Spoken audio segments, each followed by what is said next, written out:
Well, good evening, my fellow travelers on spaceship Earth.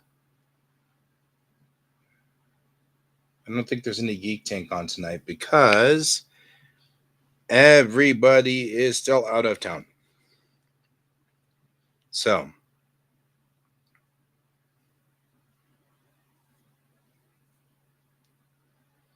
just me tonight in the duck pond.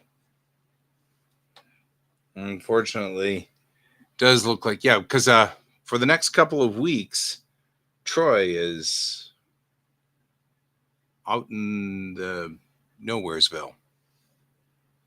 Why do we still have the wrong one here? There we go, much better.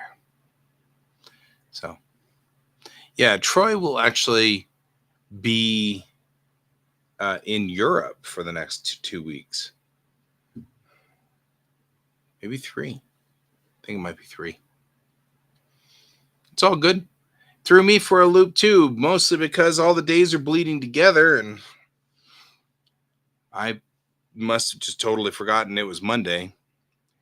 I've got a Alexa set up to tell me when I'm supposed to get on to stream and all, but that only works provided that we're correctly on the right day. But my summer schedule has gotten so chaotic and so weird now that nothing is consistent. And so my weekend started yesterday. So there's that. It's all right. Today was a very productive day. I mean, not as productive as I'd liked it to be, but I did a lot of things like work on the lantern that goes with NDK, which is cool. The new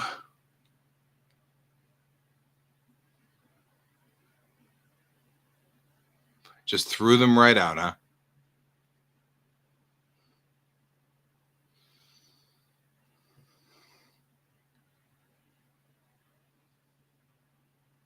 Which is, I guess, fine as long as. But I don't know how to receive DMs on YouTube, so.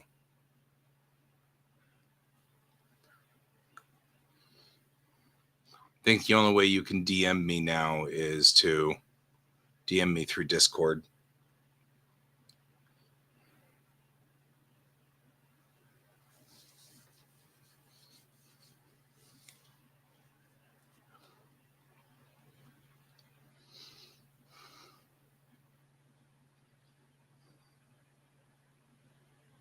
That'll work. That's what I was thinking. Discord doesn't alert me, so it'll have to be kind of one of those things. But I'm starting to think that I will mute all the channels and then, except for one. The biggest problem I have with Discord is that we've got, right? Discord. Biggest problem I have with Discord is that I get a lot of chatter that alerts me that you have to pay attention to, which I don't have to pay attention to it, but it alerts me anyway. But that's all right. You can still be here on YouTube and all that. And I think we will go ahead and do that. And that sounds like a thing that we can do. What's this folder do? Oh, that's where all the things are.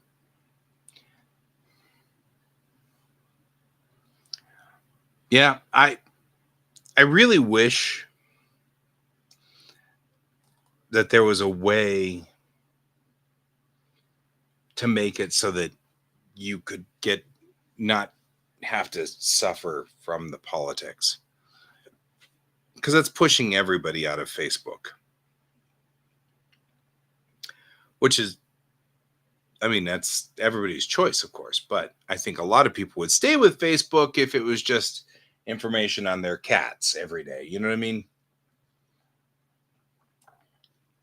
It's funny. In the very beginning, when Facebook first came out,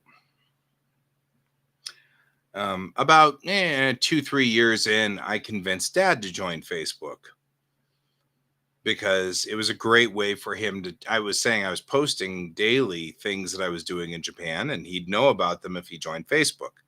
So he joined Facebook, and all was good, and everything was fine. And it was such a great way to just kind of get your day to day pickup on people, so that people were still there. But people just can't not get involved in this mess, this politics mess. And they can't not.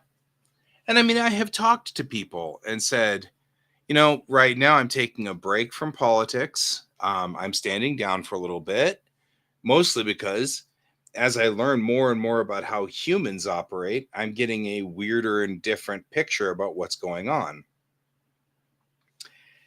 And people can't stop saying, so you endorse fill in the blank here, whether that's left or right. And I'm like, no, of course not. Then they're like, well, then why don't you do something about it? I'm like, I just said I'm taking a break. There's no time to take a break.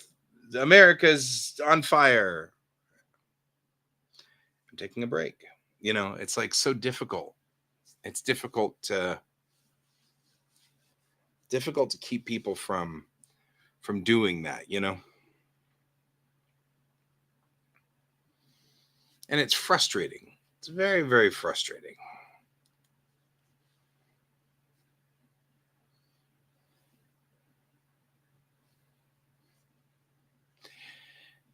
And I can't blame you. I can't blame you at all.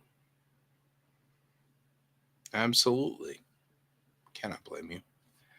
I can't blame anybody who wants to just get out of it for a little while.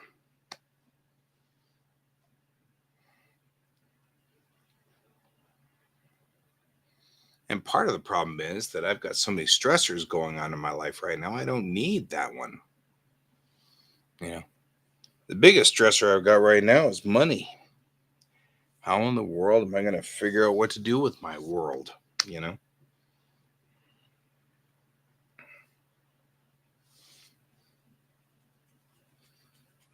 am I going to make this all work? As soon as we hit the beginning of school year, my money income is going down quite significantly, falling off. So I'll have to start really being good about taking care of things. And I don't have a lot of income coming in. A lot of outgo, not a lot of income.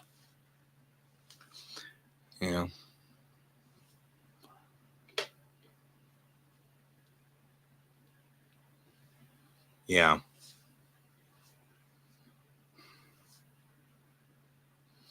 Well, and like a friend of mine is thinking of going back into the military, and another friend of mine has already gotten into this. Well, it's just part of the industrial complex, the military industrial complex. And then I'm like, whoa, whoa, whoa, whoa, whoa, whoa. Let's back up here, And it's just like, it's getting ridiculously polarized and I get it. I mean, there's a reason why it's being polarized. I understand it. I follow. Doesn't mean I like it, but I get it. I understand why they're polarizing. Makes sense. You know.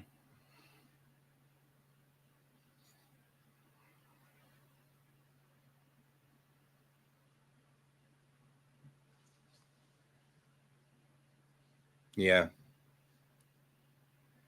Well, it's frustrating. It is very frustrating. The whole thing's frustrating. I think it's frustrating to watch people lose friendships over it because they've ramped up they've ramped up the fear to, you know, a very high level, and now people are afraid of each other.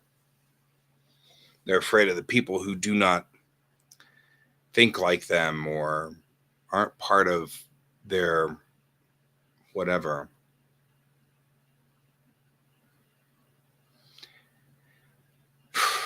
And that's frustrating too. That's frustrating too.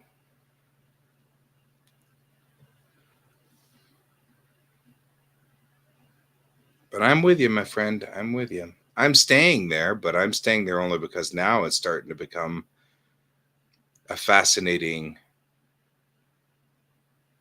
uh, a fascinating microcosm of how these things work. You know what I mean? Like it's a fascinating microcosm of understanding how people work. But I mean, like I'm turning all my friends into, you know, effectively into turning them all into uh, what do you want to call it? Specimens. They're all under a microscope, and that's frustrating too, and somewhat sad. You know, I don't want to turn all my buddies into specimens. So, and of course, work is just getting ramped up too, which is frustrating as well.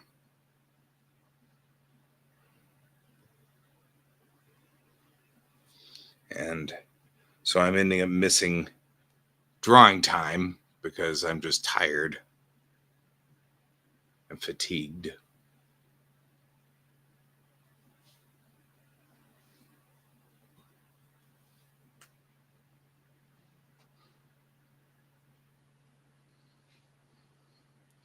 But I did do a lot of, hey, Sarge,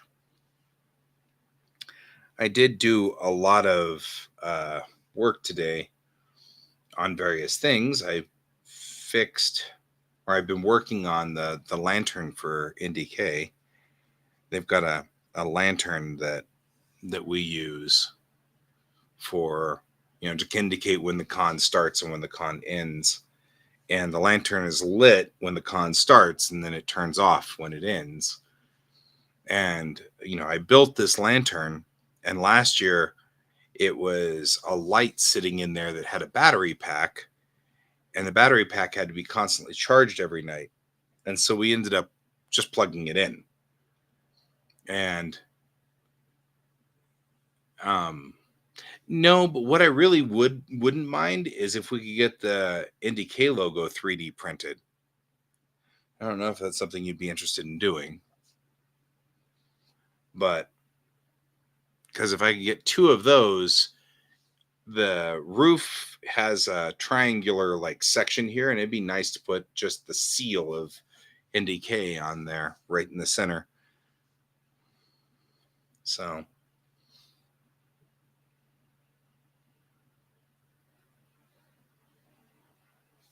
that'd be kind of cool.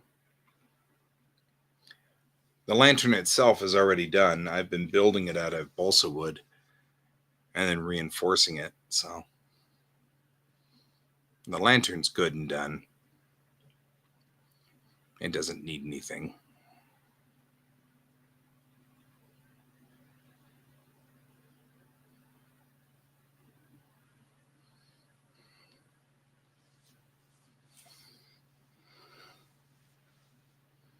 But that's all right. We're kind of doing that. I've been watching House of the Dragon. That's interesting. Not gonna lie, that one's kind of cool. I think it's very detailed. Lots of little details all over the place. That's kind of cool too. So that's kind of where we are. I'm just kind of running sluggish today though.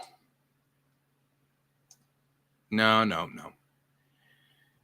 So in the end, what we're going to do to light the lantern is I bought a just a normal outlet with a long cable, a long plug, and then we're going to run the plug through the middle of the lantern post itself, and then out, and then we can just tape that down on the floor so that people won't trip over it.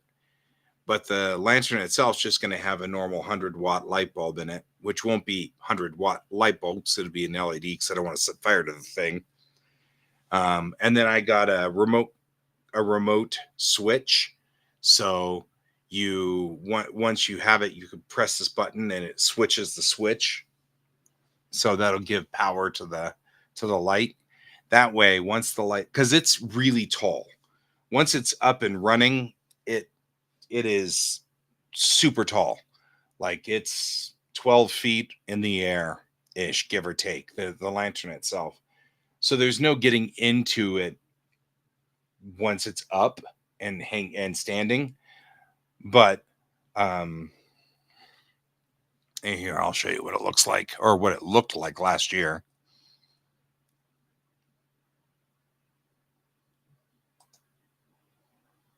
Why am I having problems with this?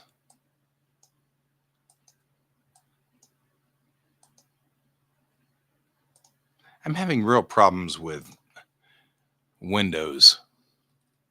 Like I can't add a tab anymore. I don't know why. I can open the Explorer. Hey, Ray. I can open Explorer, but I can't open the tab. Not sure. Or I can't open a second tab. How are things in your part of the world?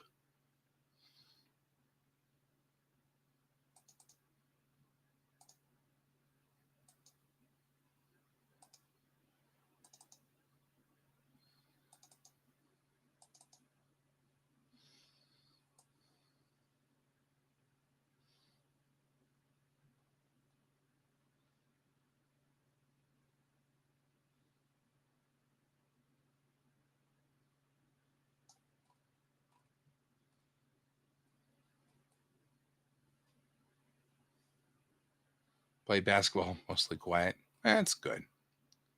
What doesn't make sense? I thought I made great sense.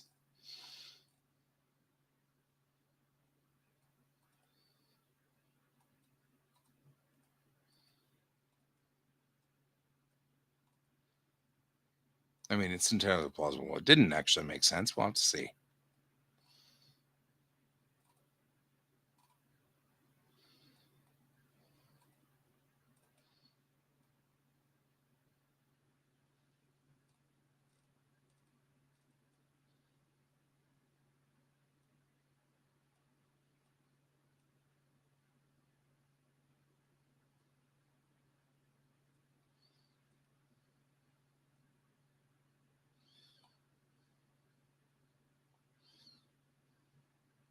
Oh, yeah. I don't know what's the story with it.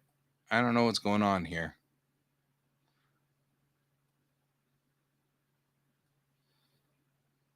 I also don't know why all of my pictures are gone from that era, except that maybe I've already moved them over, and that's why. Which would make sense. There they all are. Look at that. Isn't that amazing? All the pictures in one spot, which makes it easy to find. Yeah, so here's what the original lantern looked like. Right here.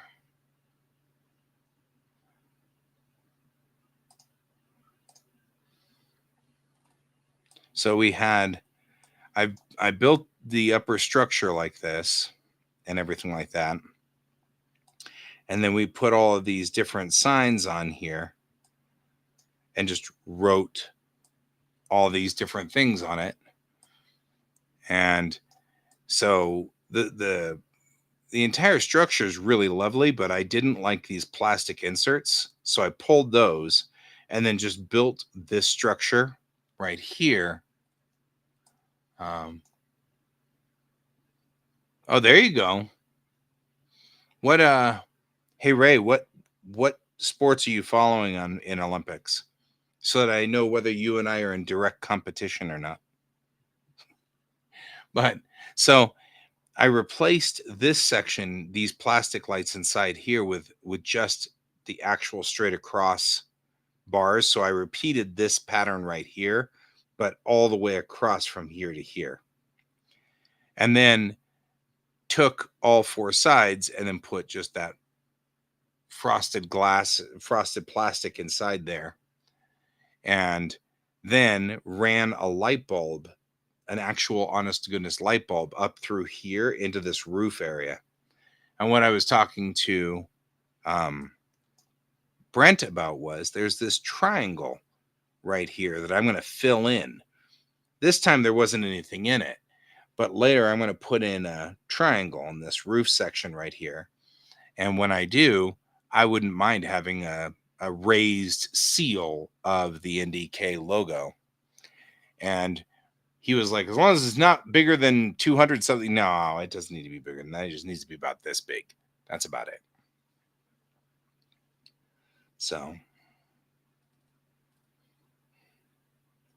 and then I'll get new signs for this.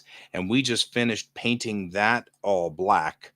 So this is all black. And before we had this cable running outside. Oh no, that's not the cable. That's wallpaper. Next, we're going to put the cable inside here and then have it just run out the bottom. So that should be fine. And that's the battle plan anyway. And I don't know why it's decided that we can't make it work or whatever. Why I can't open new tabs. I don't know what that's about. Something. Oh, there we go. New tab opened. That was weird. So I actually think. See you later, Sarge. Have a good evening.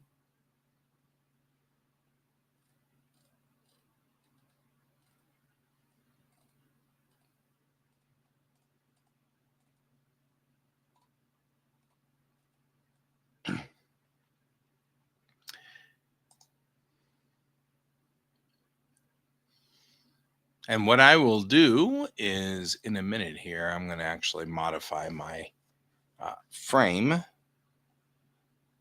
because it's time for us to do the Olympic side of this.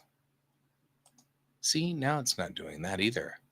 Now it's not switching back and forth. What's going on? That's even weirder. It's not accepting inputs. It's not accepting inputs from here either. Well, that's part of our problem, I think, right there. I think our pin has gotten screwed up.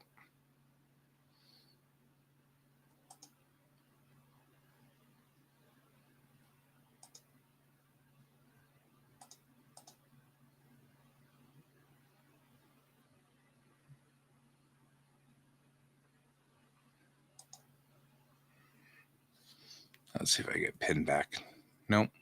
Pin's dead. That's what I need today is a dead pin. But that may be part of the reason why things are screwed up here. Yep, that looks like that was why. Everything was screwed up because my pin is dead. Let me go put the pin on the charger and get the other pin.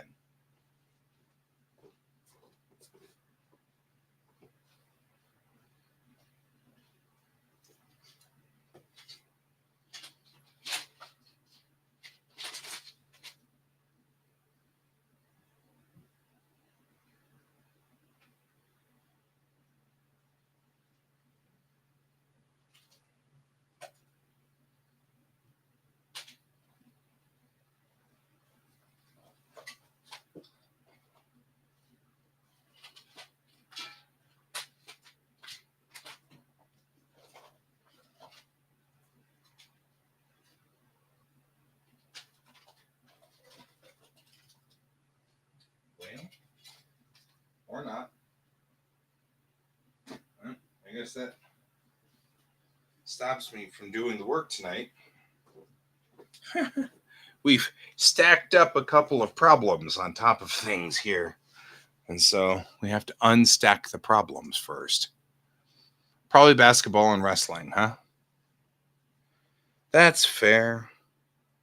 Luckily, it means you and I aren't conflicting because I'm not a real basketball or wrestling fan.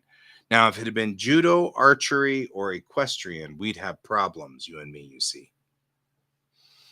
I'm joking. We wouldn't really have problems. But that's one of the things that I love about the Olympics is, if you really want to talk smack with your buddies from all over the world, this is the time to do it. You want to get into like, let's talk smack and insult each other's teams and all those friendly things that you usually do.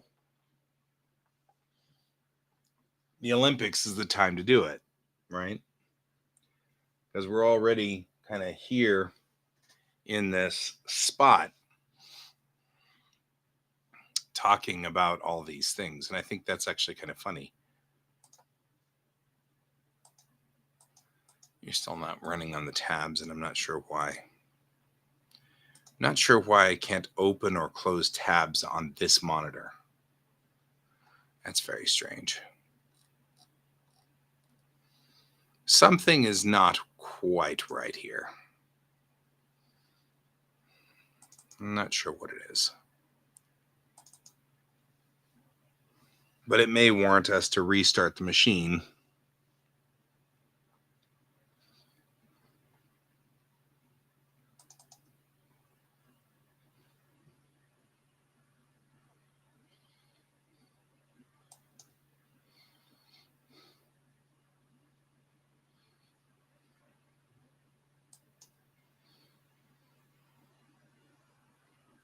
So we'll have to see how this all goes.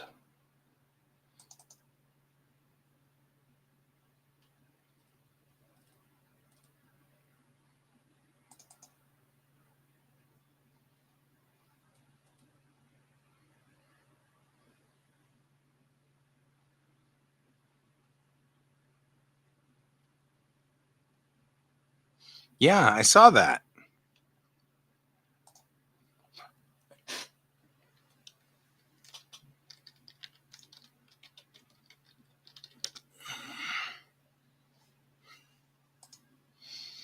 See where we are now. Wow.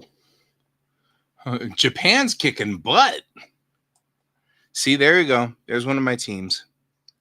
Even the home team isn't doing as good.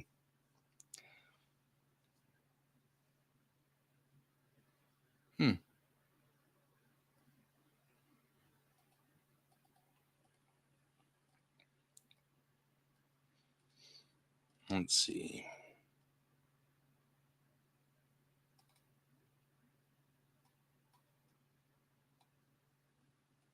All right. Yeah, you got a silver, though. That's not bad. In judo. Yeah, you medaled in judo. That's not bad. Yeah, I'm actually looking at Japan with 6 gold, 2 silver, and 4 bronze. I mean, they're kicking our butt. Although we've got a lot of bronze medals. Because total, we're actually taking the cake. 20 medals all the way around. So the U.S. is definitely cleaning up, with France only being in second place as far as number of medals. But that said, Japan has got 6 gold, which is better than anybody else. In judo, skateboarding, and fencing. They got a bronze in equestrian.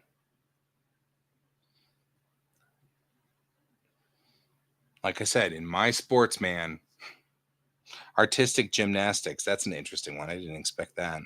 Men's team. Not bad. And of course, Tsunoda Natsumi took it in judo, which I knew she would. She took silver in the last Olympics, and she was crushed by it. She hated that.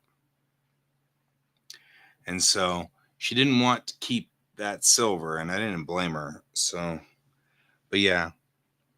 So, Tsunoda Natsumi, huh? Would not have expected that. And then skateboarding's totally new to me. I don't understand skateboarding, so there's that. And then what has the U.S. done? 1 bronze in gymnastics, mountain bike, fencing. We took 1 of each in fencing. Yeah, I guess we did. Who knew?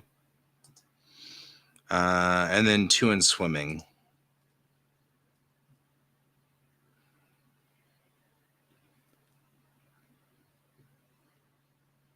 Aw, Ledecky took bronze. Would not have expected that one.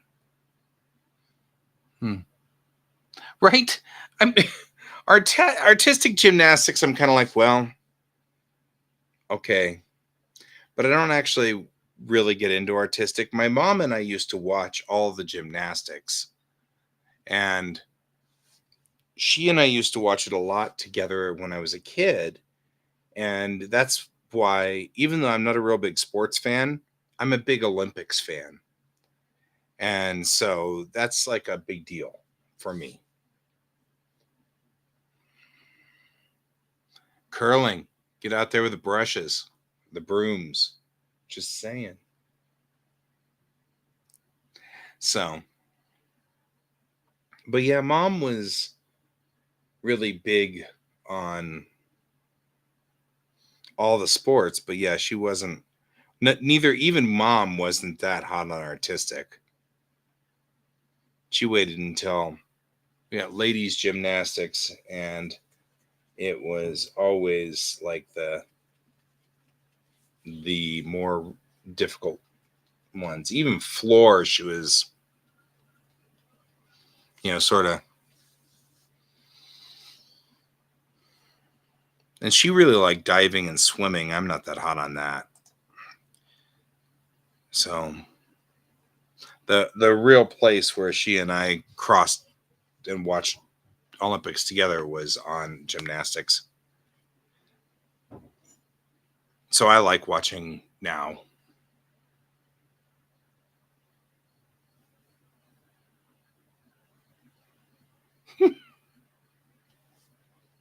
Right? It does look silly.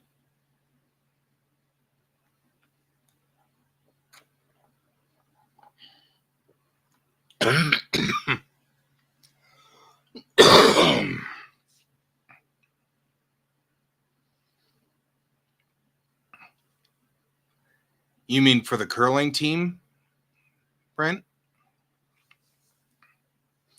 The curling team looks like a bunch of moms and dads that accidentally got on the wrong plane.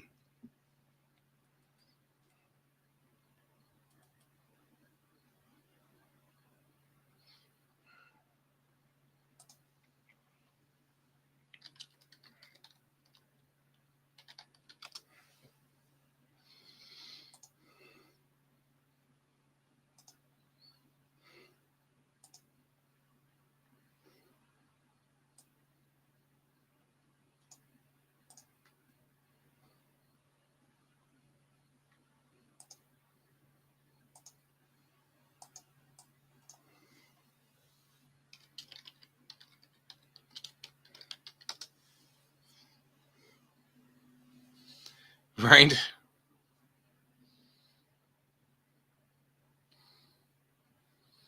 Are you trying to convince me to go down there and become part of the moms and dads so I could accidentally go to the Olympics?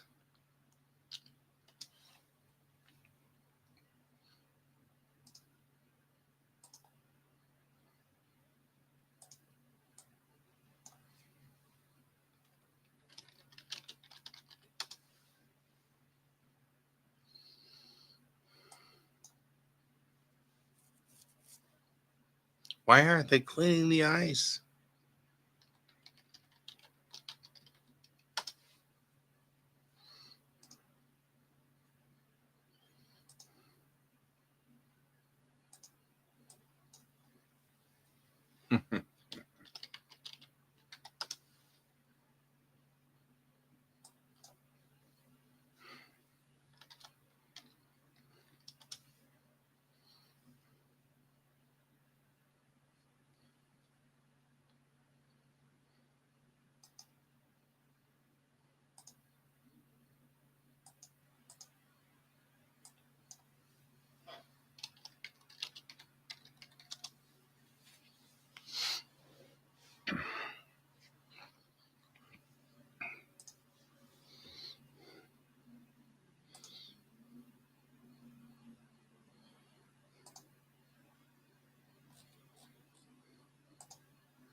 You're like, I'm over all this stupid stuff.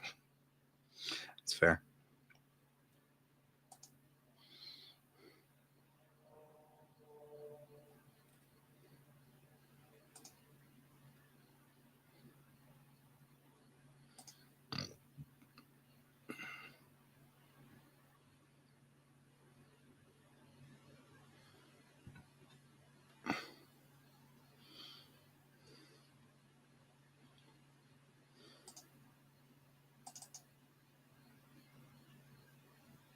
I moved everything around. Now I can't find anything.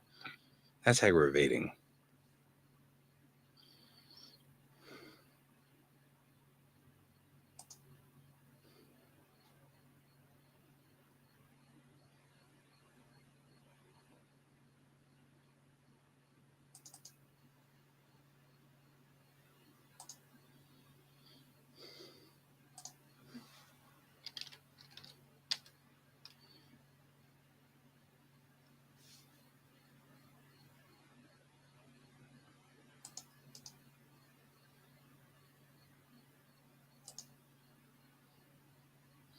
Ancient Greek style. Nobody wears clothes. That's the important part.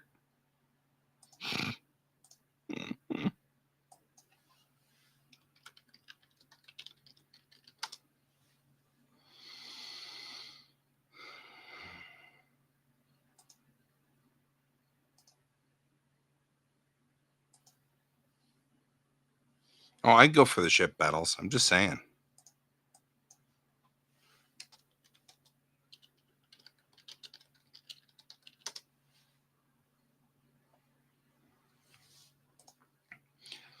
I'd be on board with your interpretation of the Olympics. I'm not going to argue with that. Just saying.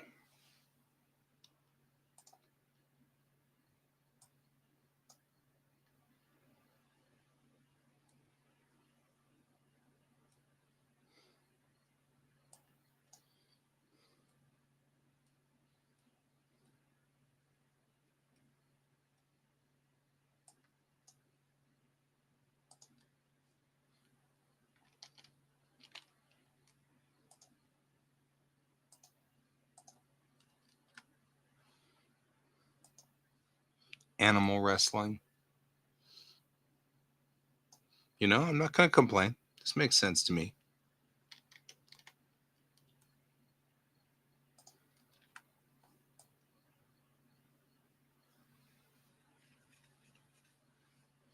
So, yeah, we go for full-fledged animal wrestling, and all of this sounds awesome to me. Motorcycle chariot racing.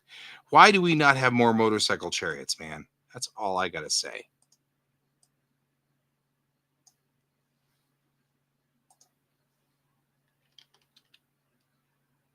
You know what I mean? Yeah, know what I mean?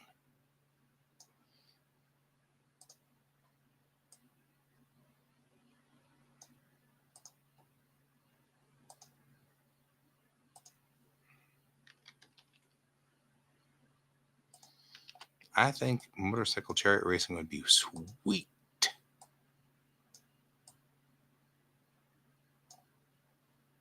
Monster trucks.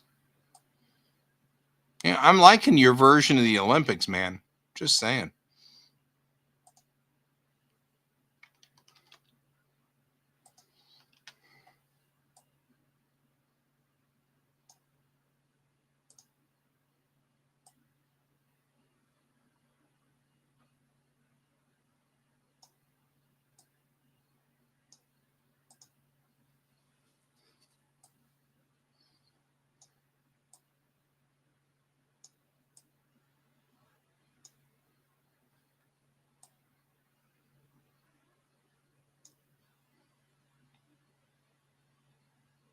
Ooh.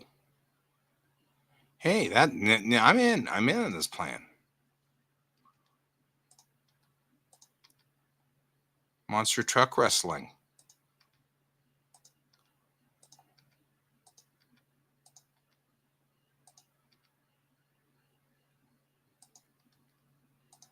Not gonna lie, I'd subscribe to that.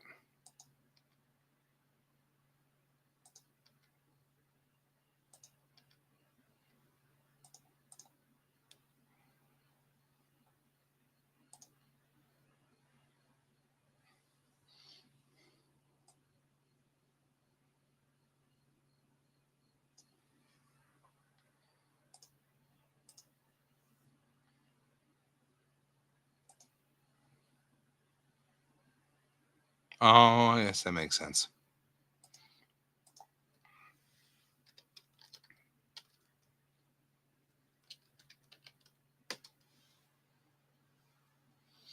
All right, let's see if we can fix this problem.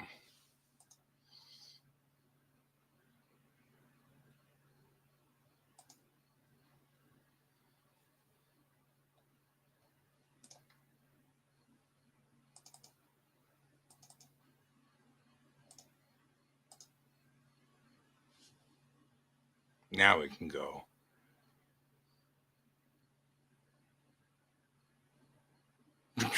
Everything into a Mr. Beast challenge.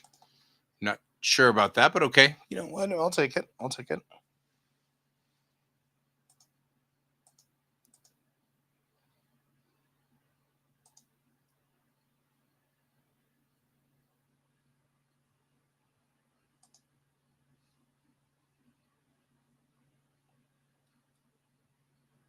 Here we go.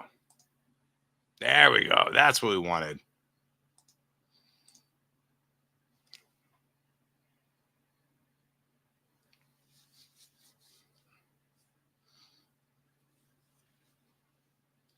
There we go.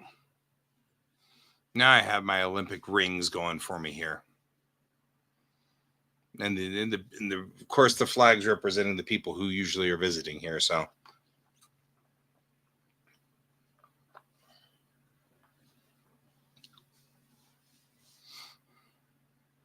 course, the Japanese flag just kind of disappears up there. That's all right. That's all right. Team Japan. Hunger Games in the middle. Telling you, this would be a much more interesting version of the Olympics.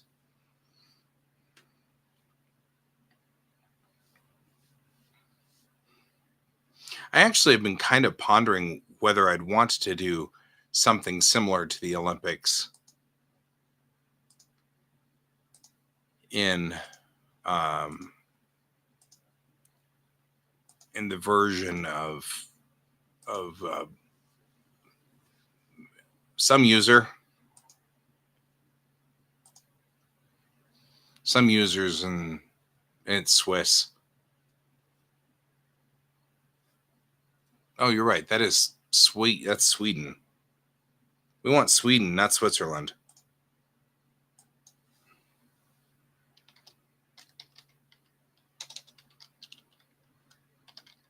The wrong flag.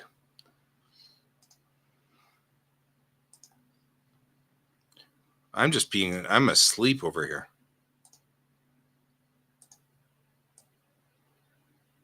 Because it should be Sweden. Right?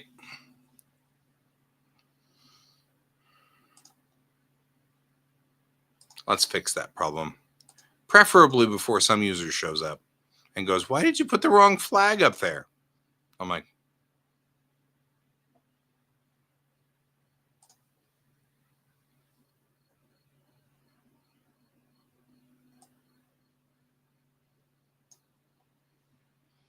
nice catch, Ray. Nice catch.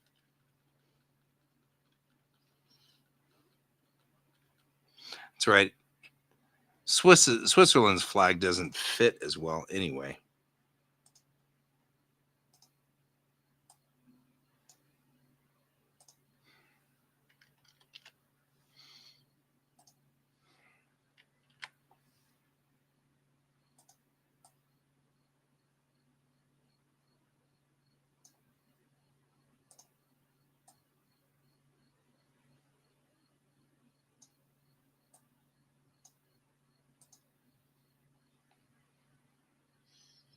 Yeah, I noticed that. I'm like, well, I mean, yeah,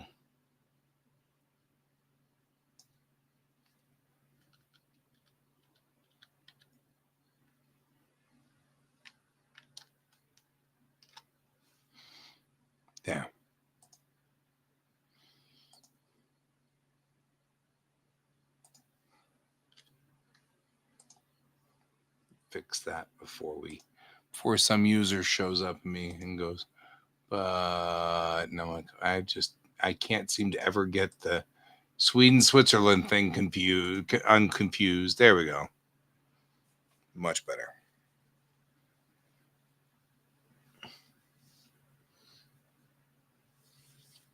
I don't even know what to think about skateboarding as a official sport. I also don't know about surfing, which is also on there. But I mean, it's fine. I snowboarding doesn't seem like an official sport to me, but that's because I'm old and I grew up with the Olympics, and it seems strange to not have, or it seems strange to add snowboarding. Like,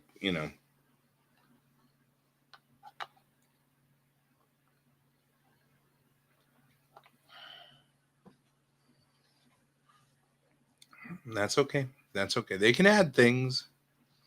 And I guess if you think about it, time goes on, it would make sense, right? I mean, like you'd have to, because the sports are all going to change, just like language. Sports evolves and changes.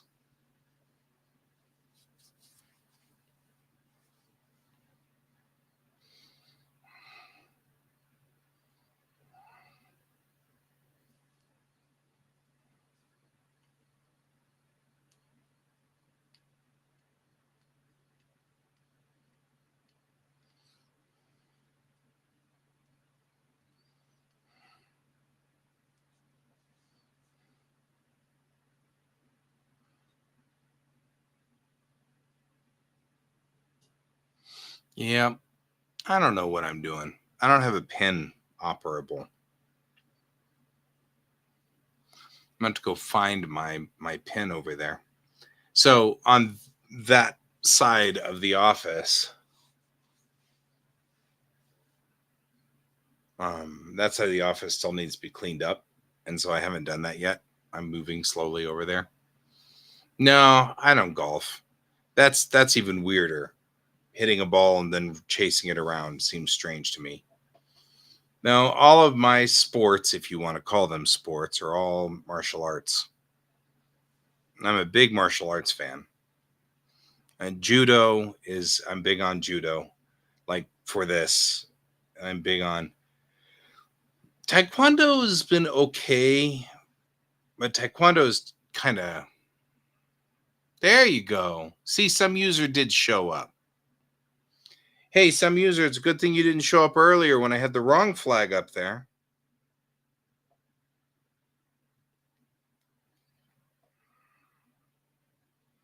Because I was talking while I was looking for flags. So,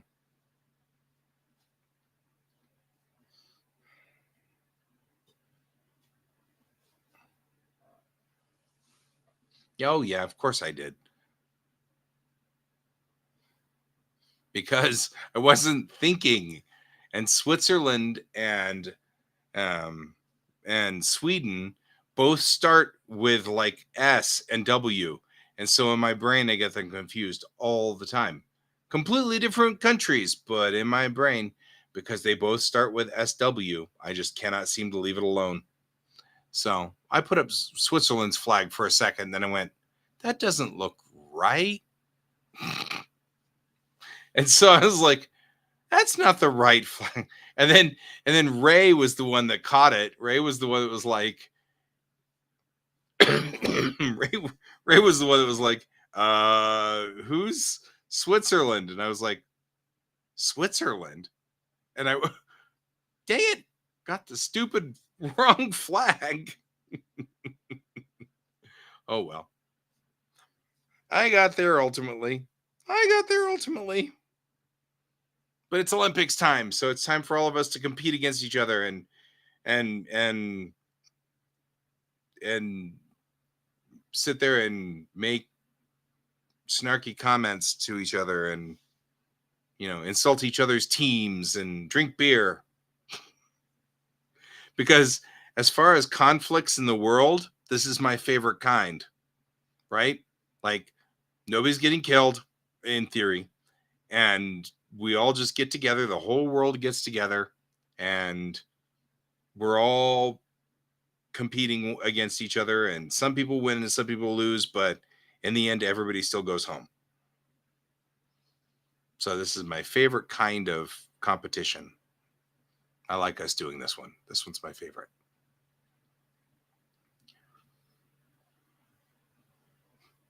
Oh, and I also prefer to own up to my own stupidity. Except in this case, it wasn't because it's not that I don't know where you are. So I know what country you're from. I swear. I just keep getting confused because of the SWs. So yeah. Especially here. We've got a whole bunch of hooligans that do that. No idea why. I have better things to do with my life. You guys need to, like, but I'm not a real big, in general, not a real big sports fan. I am a big Olympics fan. But I'm an Olympics fan because I love the idea that we all get together peacefully. Yeah. But the teams, and that's the other thing. It's kind of like a lot of the people on the teams, they're not there to get into a fight. You know what I mean? They're not there to. That's not their game. That's not their objective. They don't want to get into fights. They just want to play sports and compete. So even when you have teams like, you know, teams that are actively at war, like Russia's there and Ukraine are both there. And I'm sure that the teams are pretty torqued off and annoyed at each other. But the war between them is, somewhat far away. Distant enough that at least they're not going to try to kill each other at the games.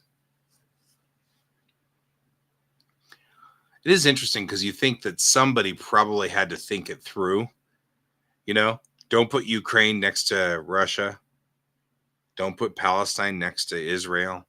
Like they have to think about positioning people so that they're not next to each other.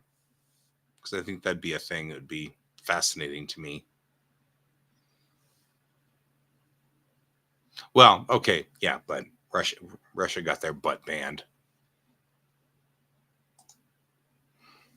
Wonder why.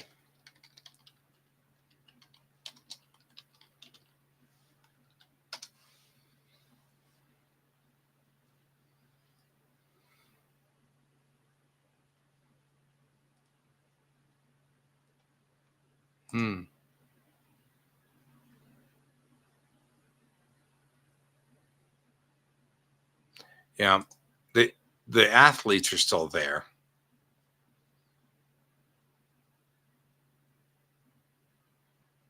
Yep. I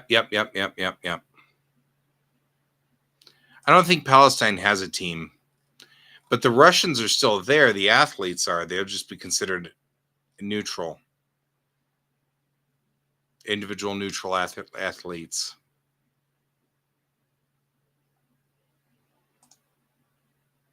So I don't think Palestine has a team either.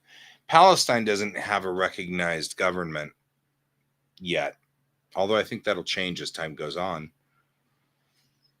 And probably should. I think the biggest problem we have with the Palestine-Israeli conflict, from if you remove all of the other issues that are going on there, is that Palestine can't control things that are going on internally because they're still at tribal level. So internally, they're still kind of stuck at that tribal level. And I mean that not tribal, but I mean, like, if you talk about the the levels of development of your government, you start at tribal, and then you move to a chiefdom, and then once you move to a chiefdom, you move to a state. And state, of course, is where Israel is. Israel's a state. When you have a state, at that point in time, they assume that your state can control the people for the most part, or at least you can try to get them to control the people for the most part. And so Israel's looking to Palestine to control things that are going on internally, but they're still on tribal mode and they need to be upgraded to a state. But there are a lot of internal and external forces that do not want them to go up to state level. And so Palestine keeps getting locked down and is unable to make statedom, which makes this all very complicated and difficult. But looking at it from that point of view, from like the anthropologist point of view, it makes a lot more sense. Like why there's gridlock in that system. Palestinians want to become a state, but they can't. They've got internal problems that are causing that. Israel's treating them like they are a state, and that's not working because they're not a state. So I think that's part of our issue with that. I mean, obviously, every time they get into a conflict, people keep getting killed, and every time people get killed, we get more anger and animosity between the two. So that's a given that that's part of the issue. But I also think that for the most part, it's mostly because of the difference between the political parties that are in charge trying to run the system. It's not easy running a country. It's very hard to run a country. You need a lot of help. So,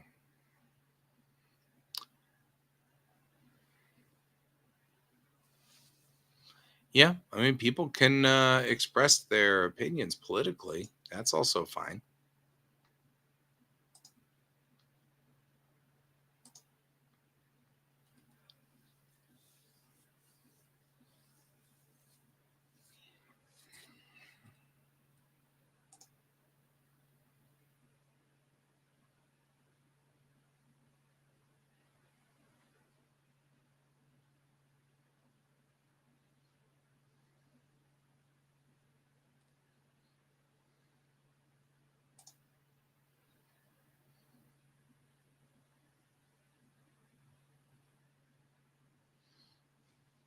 Well, I mean, we do have a lot of religious animosity and things like that, but I think that functionally, if you look at it from a cultural function, that's the biggest problem you're going to have. And I've often discovered that things that get stuck forever in an infinite loop are often due to something that people don't want to acknowledge or look at or um, deal with, you know. So, I mean, a lot of our really bad political lockdowns boil down to, mm,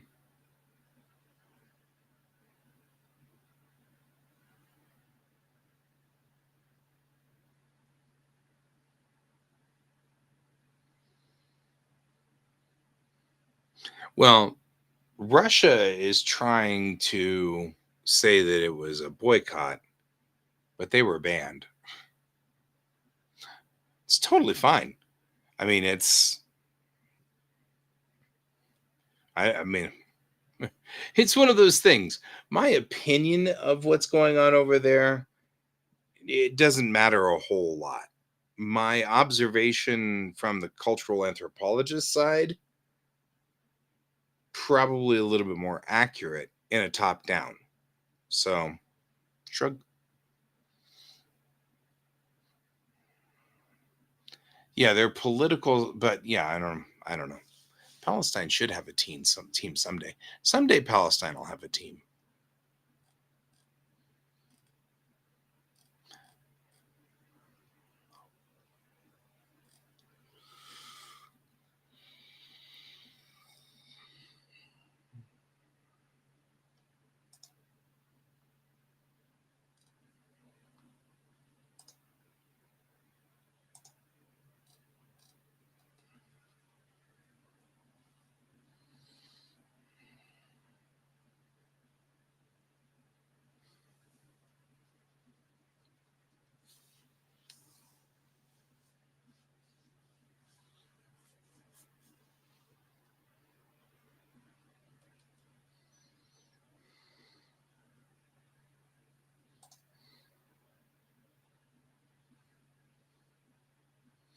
Yep.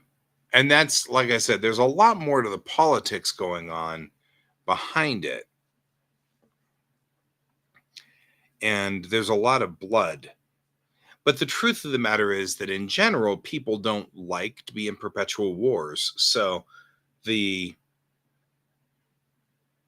resting state, where everybody finally settles back down again, will always be disturbed because of a top down thing.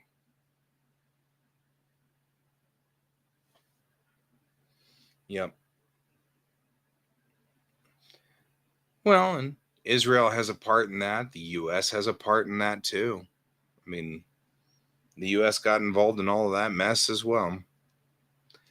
But yeah, I think the biggest reason why you'll never be able to solve that problem has everything to do with the fact that they're not recognized. That's one of the reasons why there's a real push from the UN to recognize Palestine, was because then Palestine would be required to make a government.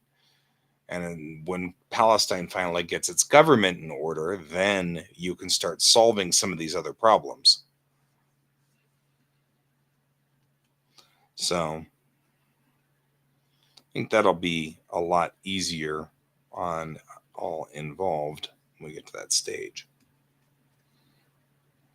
But at the moment, that's not a stage that they're interested in being in. Well, that's not true. That's not a stage that anybody in the area is working towards at the moment, because they're all mad, and understandably so. But then, they're just perpetrating the. But, there comes a point in every war where people just get tired of it. And when they do, they're going to have to figure out how to solve that problem when they get there. And yep, that's the problem. That's why I said there's internal forces right now that make Palestine building a government complicated and difficult. There's nothing we can do about that. It's just the nature of the beast.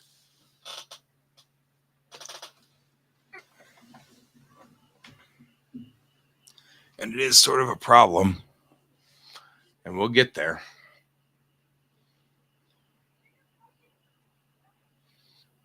It's just tough. It's tough. I feel bad for those guys. There's a lot of people they didn't want any of this. You know what I mean? Like, that's not what they wanted. So nobody wanted this. Nobody, the people, there are only a handful of people that actually really want this to be a fight.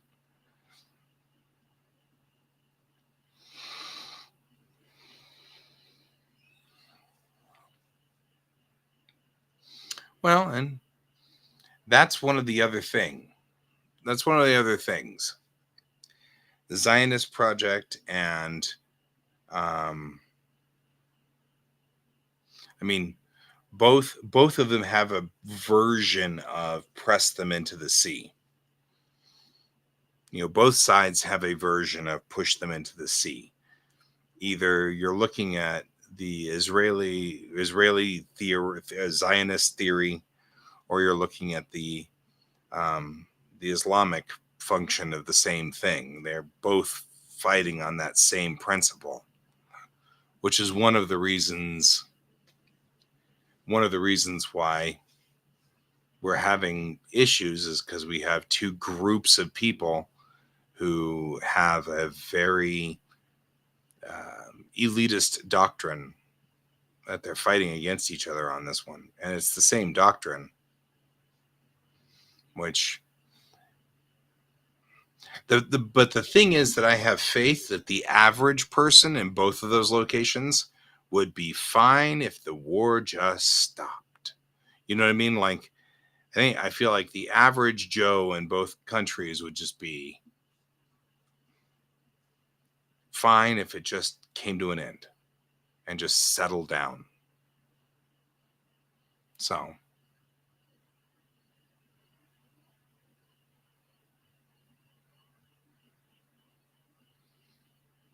which I feel for. What do you mean, what? We have a what? We have a what on the field? What on the field? It's like a flag.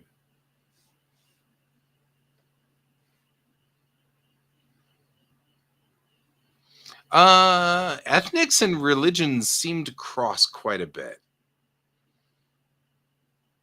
Oh, Ray, I'm not getting into the fight on this one, I promise. I mean, we've had the who is at fault on both sides of this one goes back and back and forth all the way back to the Ottoman Empire. So, like historically speaking, this is a big mess. So I'm not proposing either side. I kind of feel like you get one side or the other on this one, and they're both fighting each other. And both sides have made critical errors, and both sides are very justified to be upset. Yeah, it's that old. It's that old. The biggest, I think the biggest problem we've got is that a lot of civilizations started there at the fork of the Tigris and the Euphrates. That's where a lot of our, yes, I'm not disagreeing with that at all, Ray. Not even remotely. The Tigris and the Euphrates. In fact, nothing that I'm saying is specifically referencing today's problem, today's issue. I mean, really, legitimately, nothing that I'm talking about is about what the situation is today.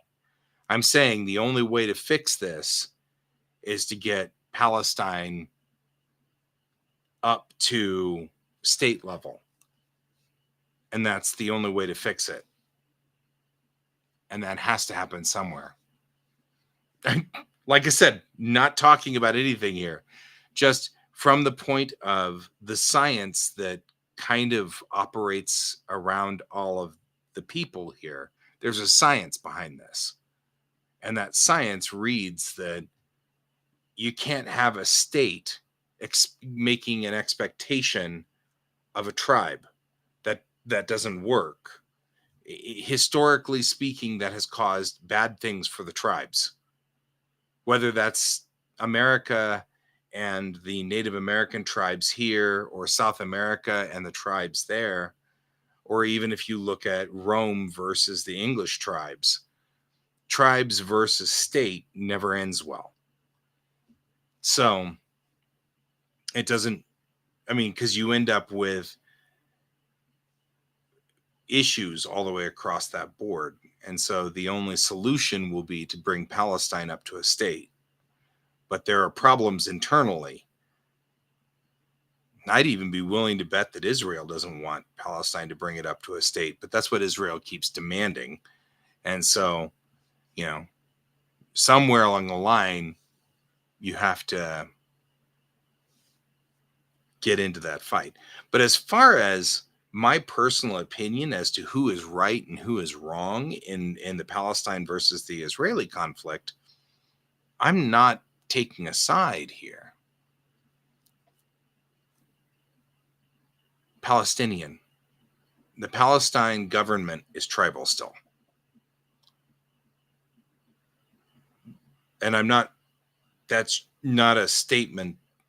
That's not a judgment. That's not judging them. I'm not judging anybody. What I'm saying is that the Palestinian government isn't a government. They don't have a parliament. They don't have a leader. They don't have a Congress. They don't have a specific, they don't have a standing military. They don't have all the things that we get when we form up to state level. They're missing pieces of their government. Without those pieces of government, they'll never be able to be equals with Israel, because Israel's demanding information, or Israel's demanding of Palestine things that Palestine can never give, which is what I'm saying all along here. Palestine can't give it to them because they don't have the pieces.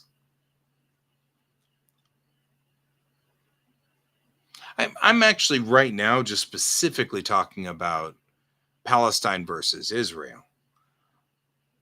Egypt is a state, so Egypt has full functioning statehood, even though their state is, my opinion of what runs Israel or Egypt is a little, that's, I've got a different opinion there. But even Syria is a running state. So Syria, Israel, Iran, Iraq, they're all states. They all have full governments. Everything's functioning. All the pieces are functioning internally.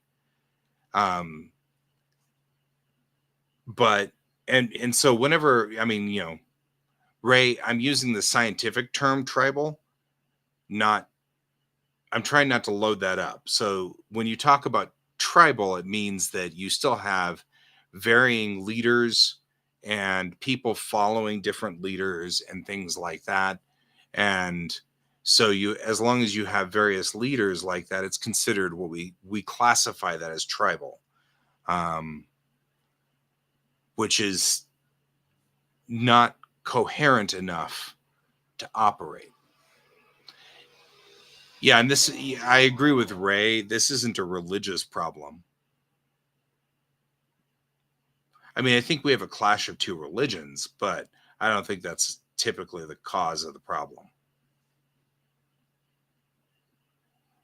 I think if you were to talk about the 1969 conflict, it might have been the 6 Days War. That might have been more religiously aligned. And I do think that Egypt tried to have they tried very hard to deal with the Brotherhood, which was in Egypt. But that's a politics thing that I'm not that educated on. So I don't want to get too deep into that one.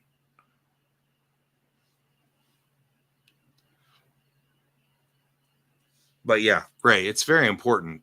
I'm not taking a side on this one.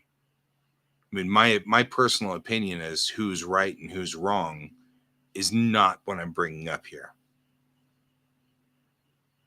This is all about observing that they're not seeing eye to eye and they need to see eye to eye.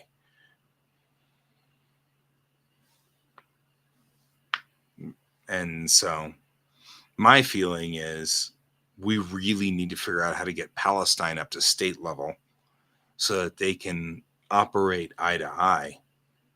That's the biggest push that needs to happen here.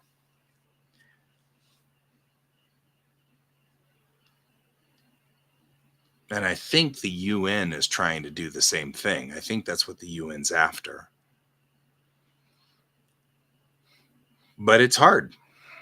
That's a hard move. I don't think people want to do that internally. And I think there's some real problems with that.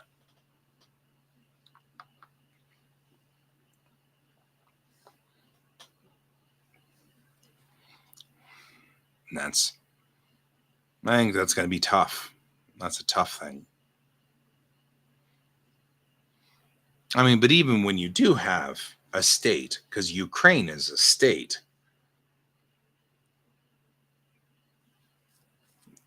it doesn't stop Russia from trying to get in there and mess with everything.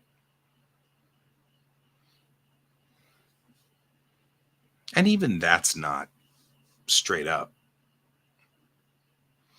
Yeah, I mean, that's the thing is like, it doesn't matter whether we look for a middle ground or not. You have to look for an ending of it somewhere down the road. But you can't get an ending out of it as long as Israel is a state and Palestine is not. You're never going to get an end to it. And I don't know if there's a centrist position to this. I don't know if there's a middle ground. I don't know if there's a spot that you can get to. Maybe there is, maybe there isn't. It may just be a war of attrition, and you just wait until both sides exhaust themselves from resources and can no longer fight. I don't know. I'd like to think that wouldn't be the case, because I'd like to think that the people in both of those countries would really, really like to just stop fighting somewhere along the line. You know, whether that be, our Palestinians who are becoming refugees because the bombing is destroying their cities, or whether we're talking about the Israelis who are, getting bombs blown up in the middle of. Yeah. I mean, that's the thing. A military, well, so that's where things get kind of fuzzy. Palestine doesn't really have its own military. Um, Palestine can use the military from its neighbors, but that brings in another 6-day war. So the neighbors are hesitant to assist, which is one of the reasons why I don't think a military solution is going to ever work on this stage. Because if you put Palestine's military up against Israel's military, which is an actual standing military, they wouldn't stand a chance because Palestine doesn't have it. So Palestine would have to bring in Syria and Egypt, and it depends on whether Syria and Egypt want to play that game or not. And that becomes a chess match. And now you're playing chess to try to figure out how you're going to get this through.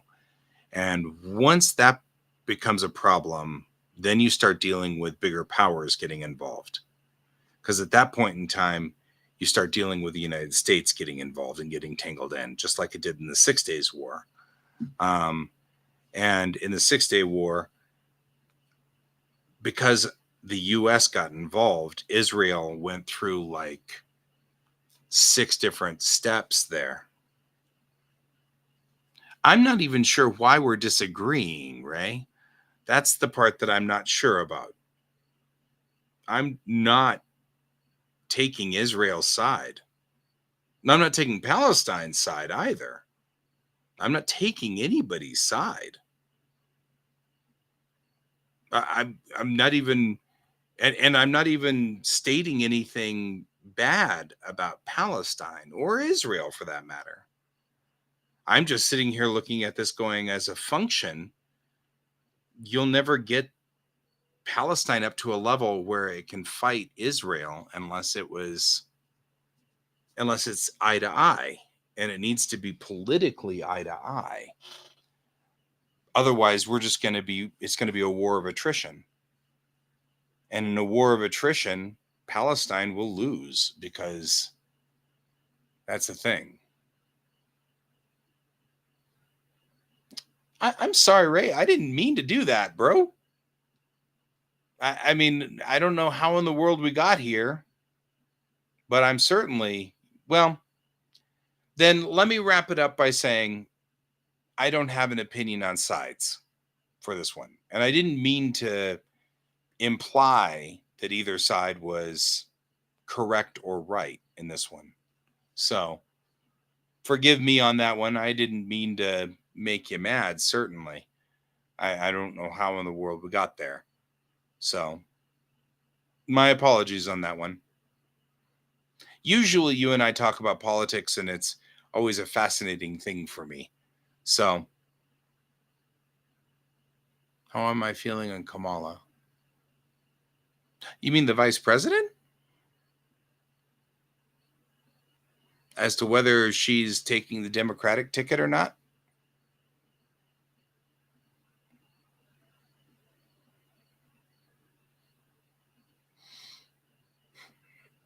Well, my first thought is it's really nice to finally have someone who's border Gen X. You know what I mean?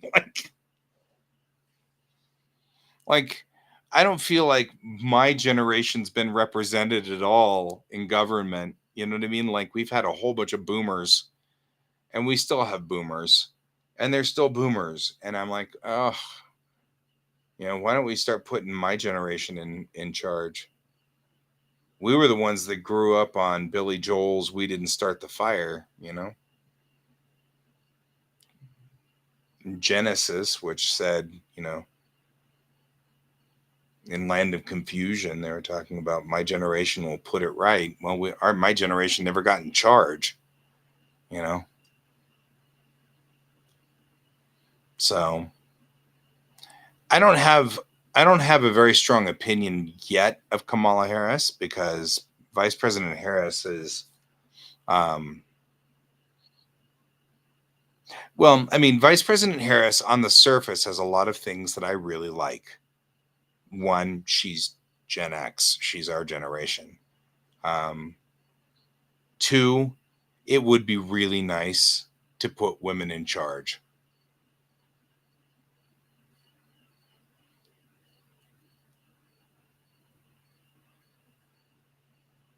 On the Middle East. Yeah, I think Ray wants us to kind of move on. So historically, that area is very charged. And I don't blame Ray for wanting to back out of that. So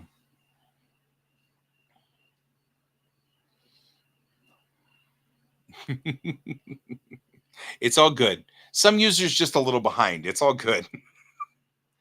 I don't think it's just, it's the lag of the show. This show has lag. So anyway, my opinion on Kamala Harris is I would love to see a woman president. That'd be nice. Because it would break a taboo. Yep, yep, yep. Which totally makes sense. You're totally fine, man.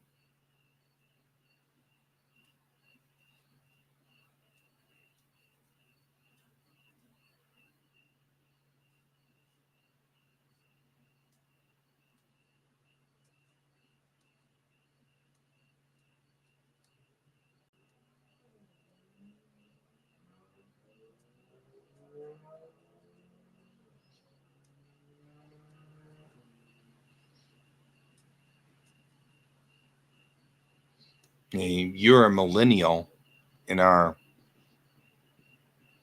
you're a late millennial.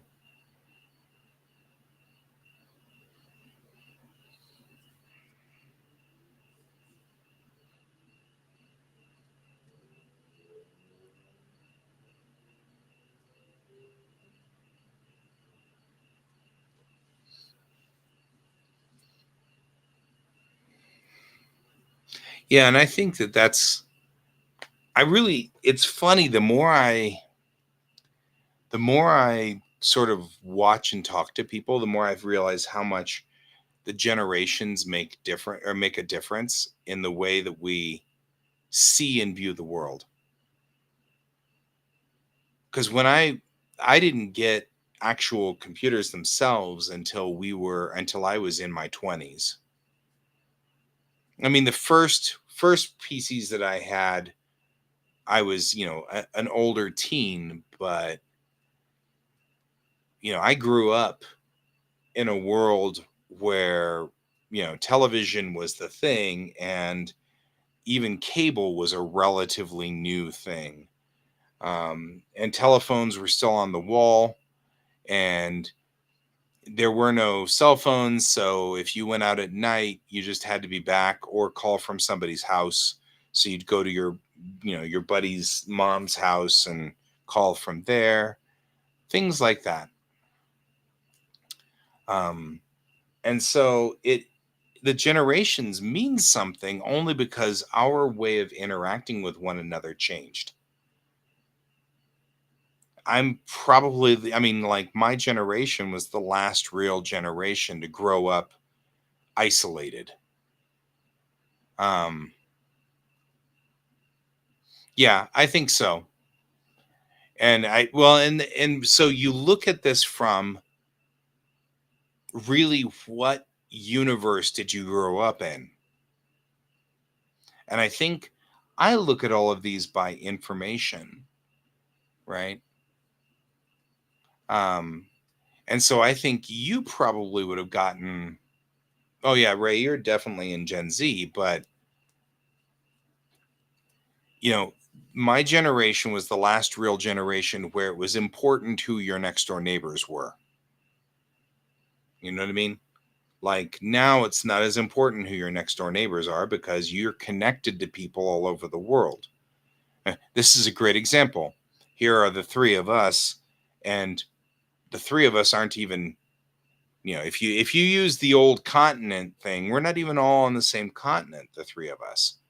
One of us is in the European continent, one of us is in the Asian continent, and one of us is in the American continent, North American continent. So like even the three of us are in radically different locations on the planet. And yet we're all sitting here having this discussion, hopefully civilly. I apologize, Ray, for getting you kind of wound up there. Because I don't want to make an uncivil thing. And these political things are charged, you know. And you were just going for being basketball, right? But I think that's the thing, in my generation, it would have been a whole bunch of us arguing in school about something.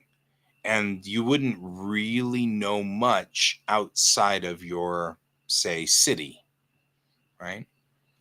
You get to some users' generation, and we've got the internet, but it is still a little immature, right? As we start getting into the early 2000s, we don't have social media really yet. And then around 2006 and 2007, we start getting social media. And I think that changes the world.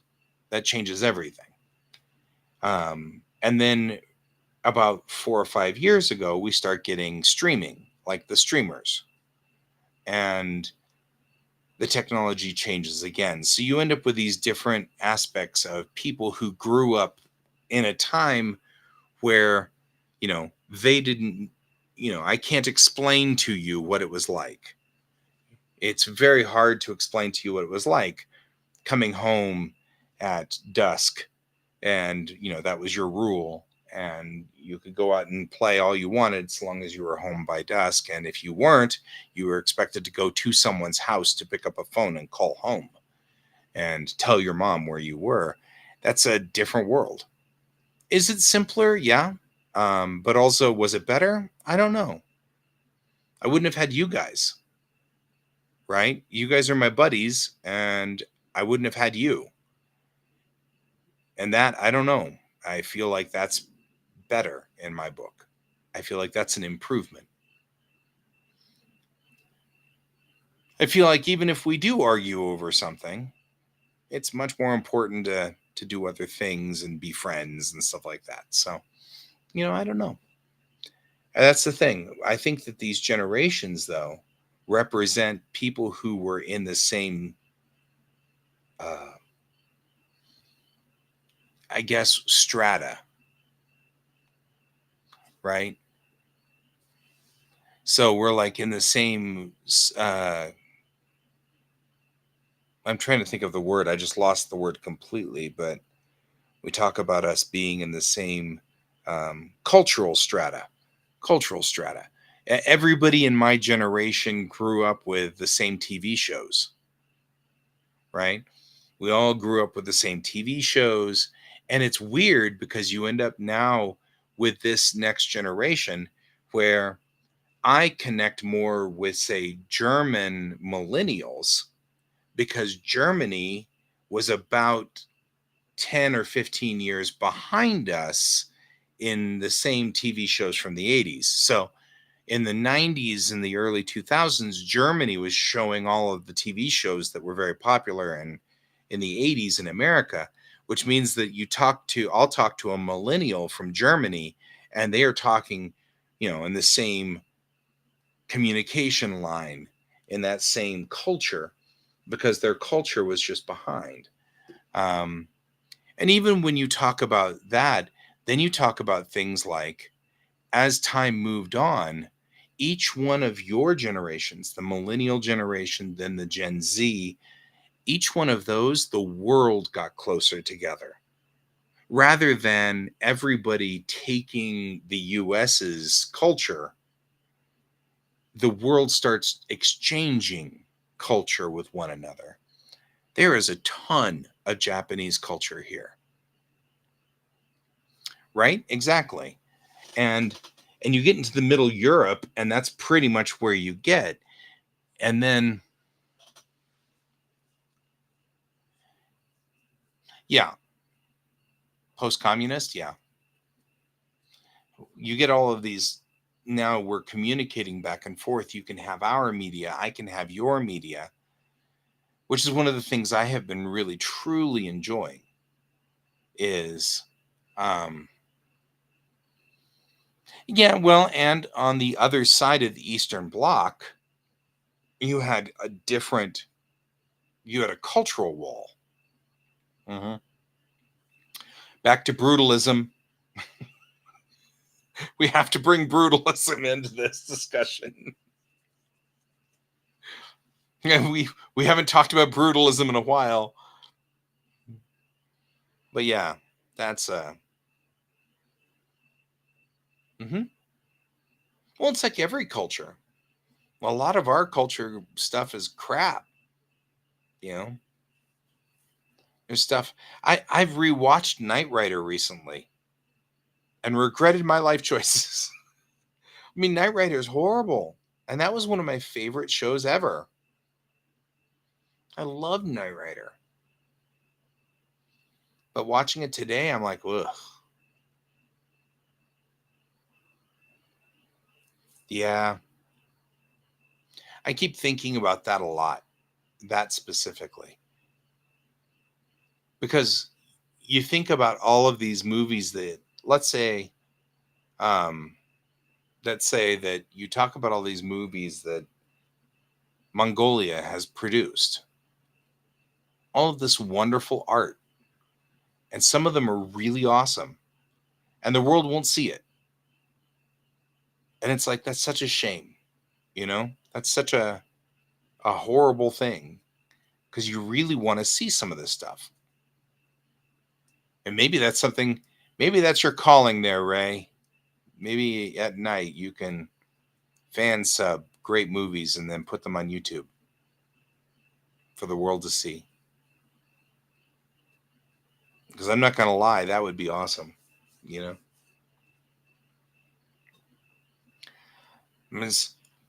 I mean, all of us in our group, I was into anime, and my buddy Troy spent a lot of time with Hong Kong flicks.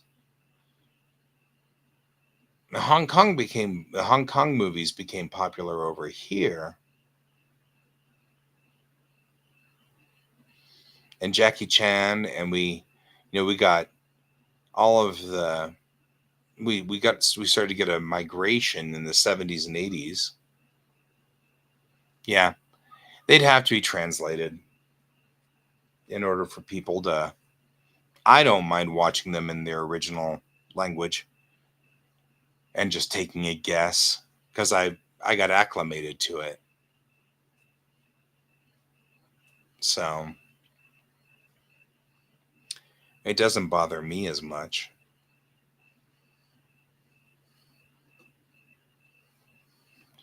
So I could take a synopsis and still enjoy the movie.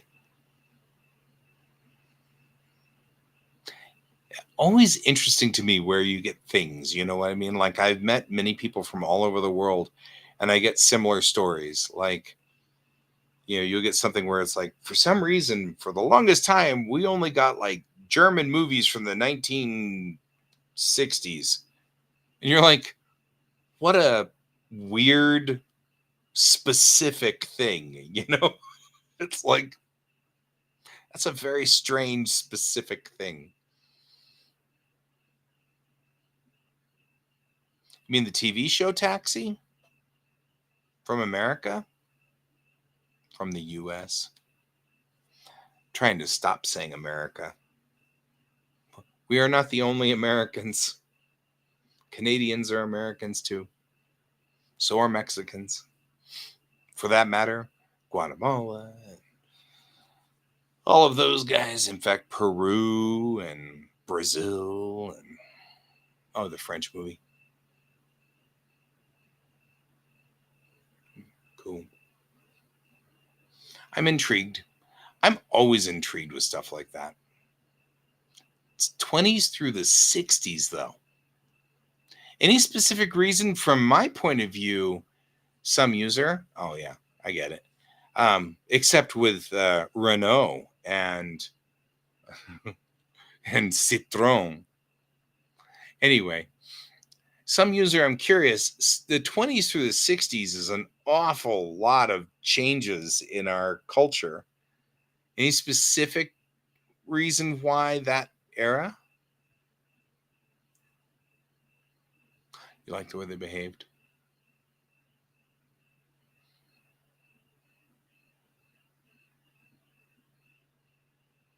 I often feel like the way that we operate and behave often is similar to, or like you have, especially back before sort of the revolutions. Okay.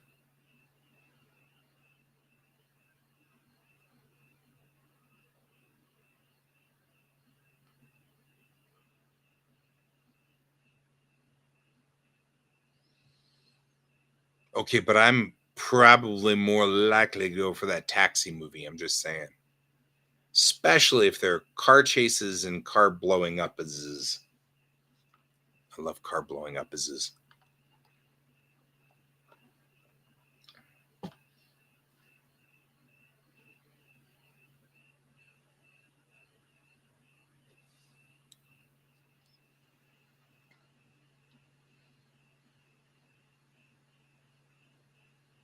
Oh yeah, yeah, yeah, yeah.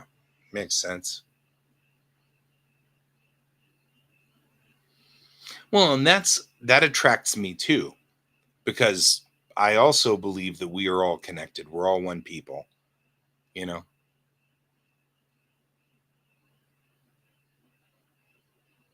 That's a big deal for me.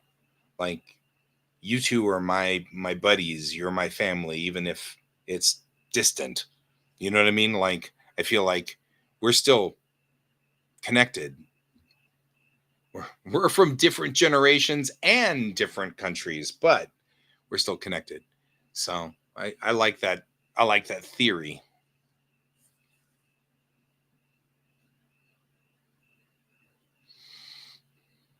The Russian election music era.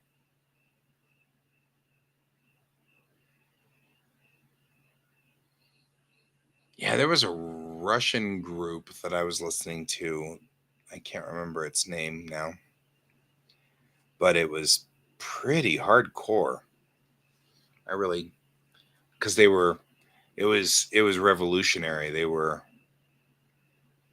really pushing hard against the man, rage against the machine sort of stuff.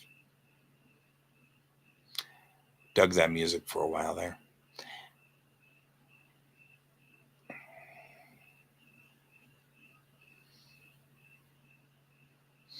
I like sometimes I really like the cadence of Russian, like the music or the musical cadence of just the way the words sound. Maybe not. I don't know. Let me see. It was in Cyrillic. I saved it because otherwise I wouldn't remember.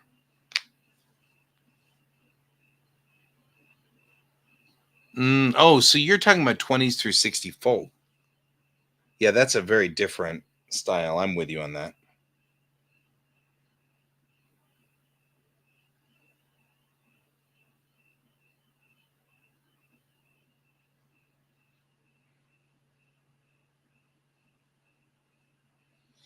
Yeah, it's IC3 Peak. I don't know. I like the sound of their songs.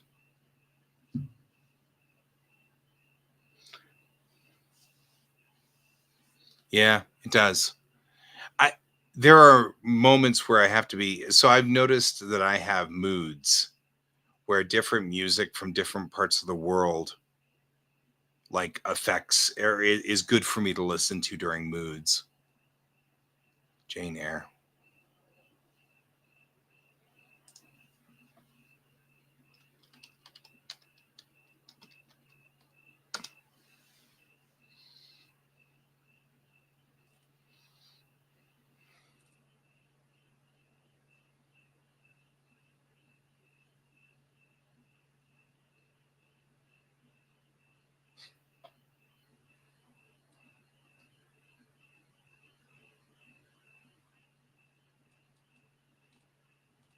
Yep.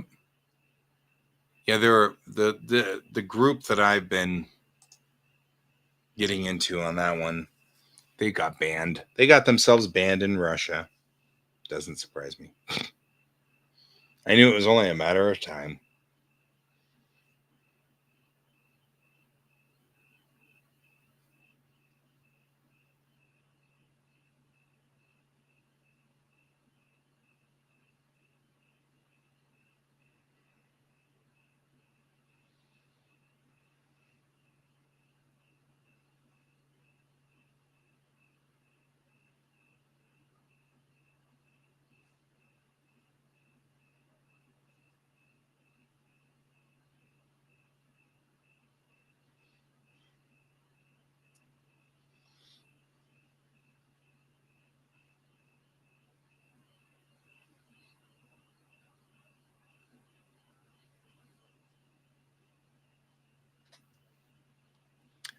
Oh, some user, I have zero idea what most of these people are saying.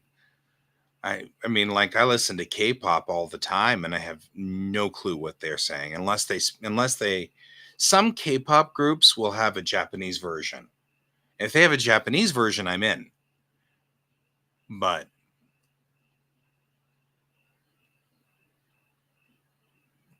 yeah, but I can't imagine that the punk artists left. They probably went to Germany.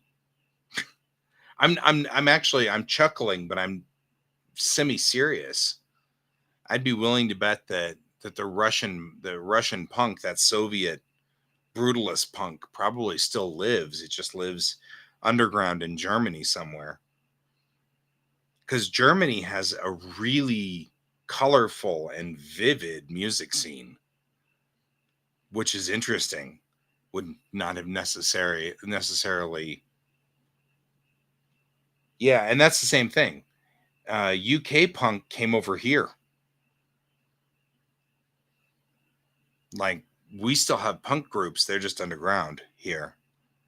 And a lot of them are UK punk groups, so they came over here from the UK. Who knew?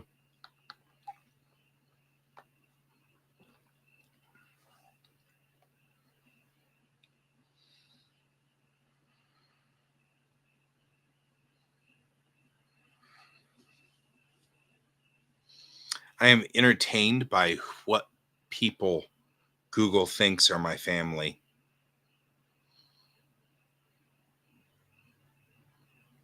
Because I can find me, I can find my kid, I can find William Shatner, I can find Patrick Stewart, Leonard Nimoy, Jonathan Frakes, my cat George. You can find all the pictures of my cat George,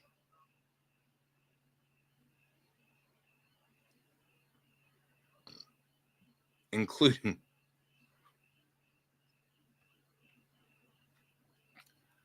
the George on the suitcase pictures. Because George is all about the suitcase, his thing. Or the super flat cat George thing sitting on this chair, which I guess funny too. Very entertained by the cat.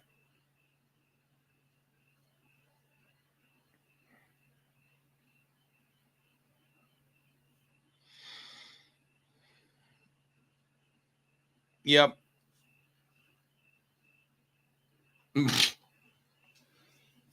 Yeah. Yeah, I got Facebook the other day gave me like the most bizarre set of like commercials, like, oh, like you might be interested in. And it's like, yeah, I have an opinion about the Tories. It's not necessarily a positive opinion. It's the same problem I have with the LDP, which is the Japanese version of the Tories. Just get aggravated with them. I'm like, you guys have got to stop doing this.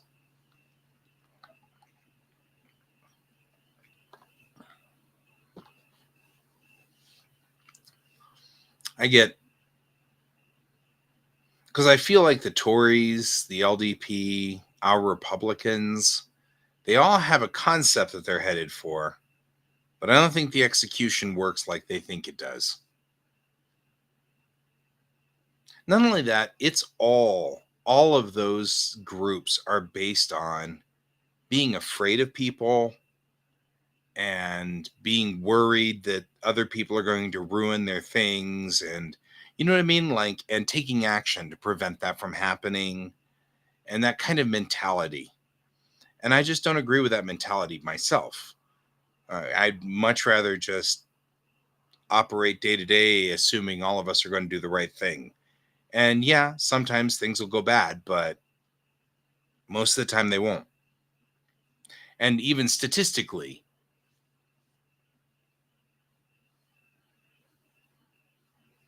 oh, in Japan, they all go around with the megaphones. It's super irritating. I'm just saying. Election season is annoying.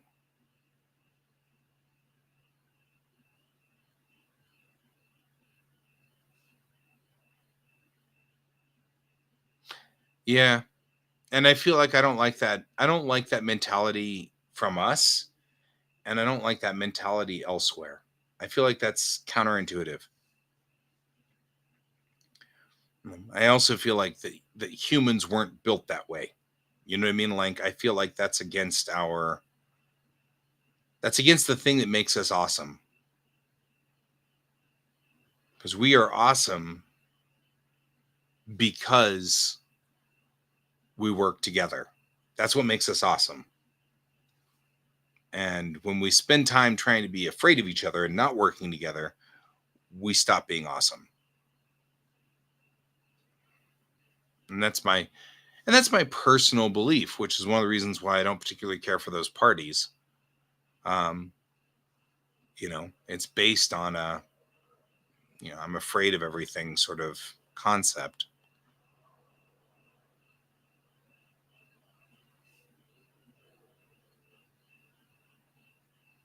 Oh, no, no. It's like everything. It's funny. Racism does exist. There is definitely a racism. There definitely is. It absolutely exists. However, it doesn't play as big of a part in politics as people think. And the truth is, it's all about pegging people with a certain attribute and then making people afraid of that. Sometimes that's racism, sometimes that's not. It's just race is easy. It's easy to say, we're going to pick on everybody who looks this way. That's just an easy shot. That's all. A reason why race ends up being there is because you end up with culture wars that make it easier. You have a bunch of people who are of the same culture, and therefore they are of the same physical attributes, and it makes it easy as a target for a culture war. It's the reason why the US locked up a bunch of American Japanese. They were Americans. They weren't Japanese. They were Americans during World War II, and they put them into concentration camps effectively. And it's because it's easy to identify Asian people and just nail all of those guys. But that was drummed up by fear. It was a fear of and that was an easy target. So it's one of those things. It makes it easy. And so I would rather have politics which were like, let's fix our water system, or you know what I mean? Like,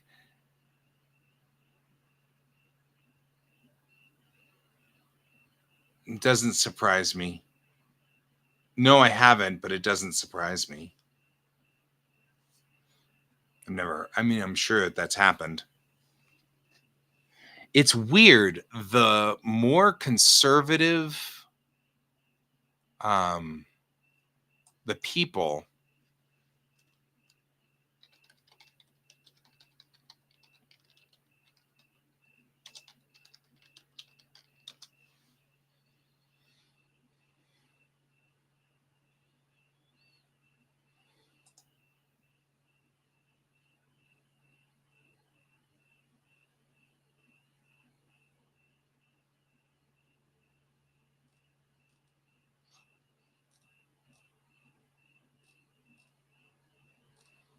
It seems very strange.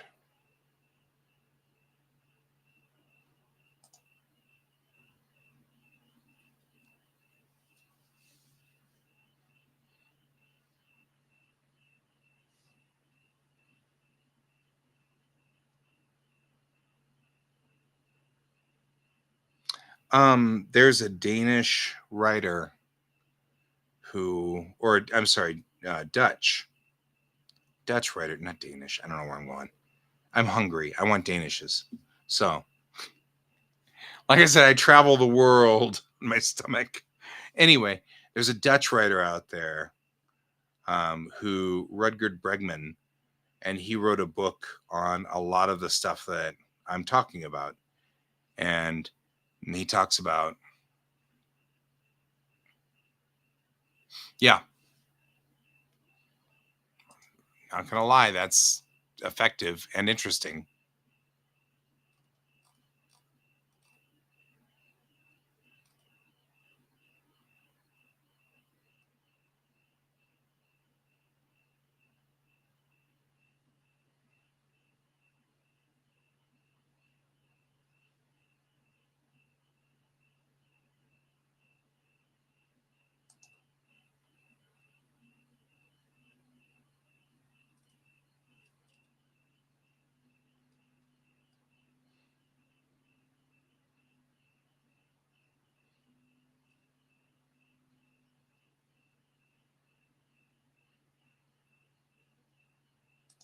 So,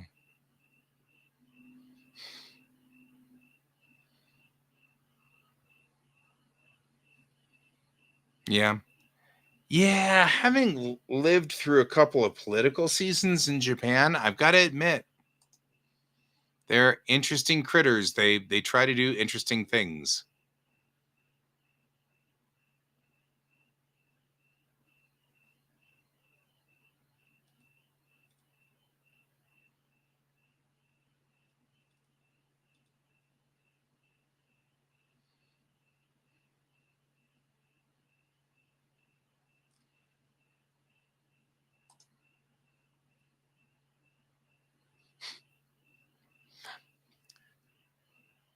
So, well, and that actually some user is one of the reasons why I like learning other languages, or at least talking about those things, because puns, double entendre, those things crack me up. Usually humored by it. So, Inaka Adventure, huh? Is it a Japanese broadcast?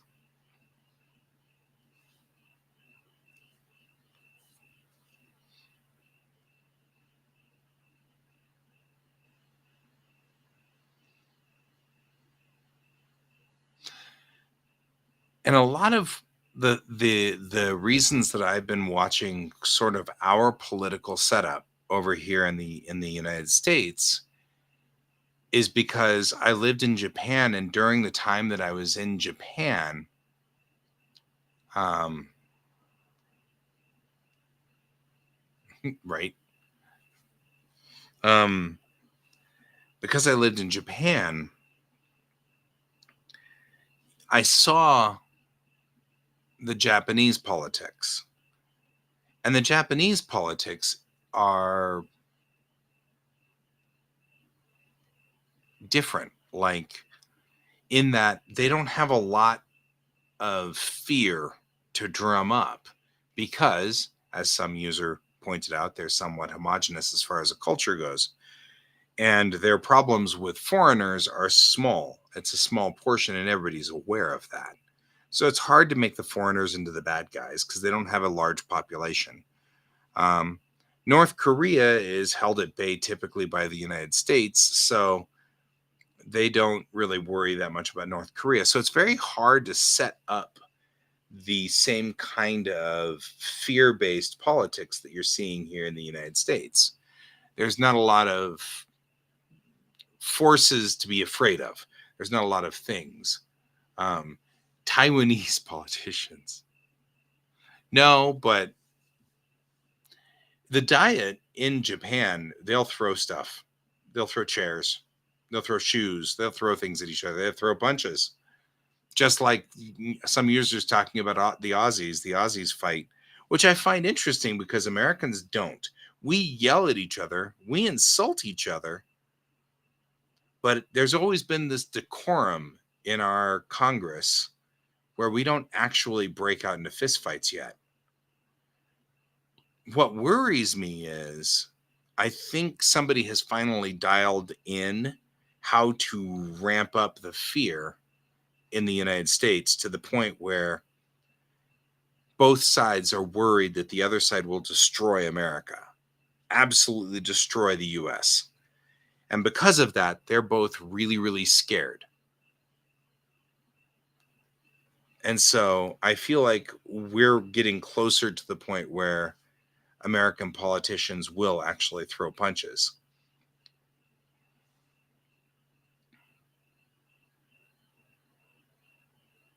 Yeah. Well, like Brexit.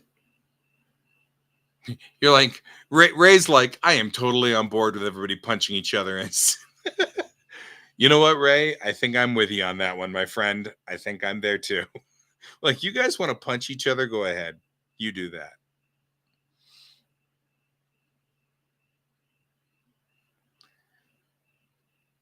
Yeah, the Japanese don't particularly care for that fear mongering thing, except that the LDP has been using that as a pivot point for years. They've been using, you know, they've been using the "see, we keep the foreigners away" as sort of their platform. And I don't think that they are starting to realize just how damaging that is and how destructive that is to people. And so I'm afraid that I think that the people aren't really that hot on following the LDP's thought process on that. It's my feeling on this one. So we are getting late. We're running out of time. You hear the crickets out there, though. We got good crickets going on. Computer, what's the temperature in the office? The office temperature is 25 degrees. So, computer, what's the temperature outside? Right now, it's 27 degrees Celsius. Tonight, expect a low of 16 degrees. Mm-hmm.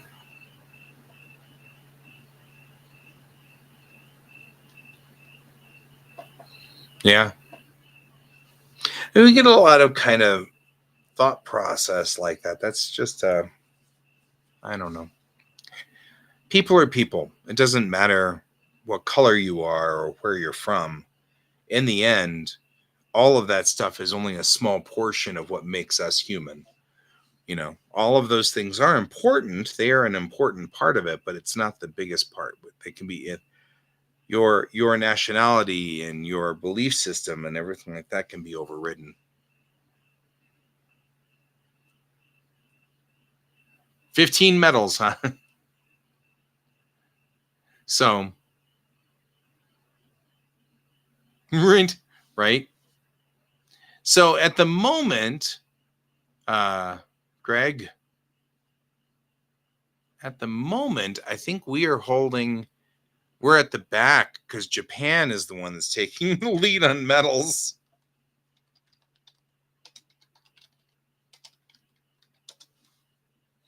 Right? Japan's got 12 total medals. Although the United States has a lot of medals, they're all silvers and they're all bronzes. So we're falling behind. And Greg, you've got home team advantage, so that's actually great. You're on the home team. So, and you're second place, I think, in total medals. Yeah, France is second place. You've got 16 now. You got 16, my friend. You've gained one. You've gained one. Good job. No. Second. Yeah. You gained one. So now you're only one step behind. Japan's leading right now with 6 gold. But France has 5 gold. and 8 silver, which puts them in second place. So you're only behind Japan. Just trailing Japan, and not even trailing that far behind Japan. Because if you guys get one more gold, you'll beat Japan. You'll move up into first place. Right. Go France.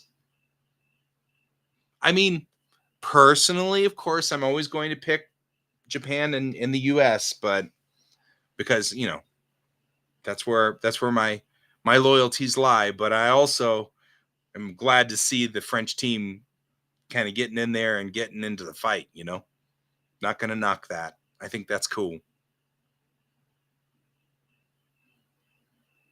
So,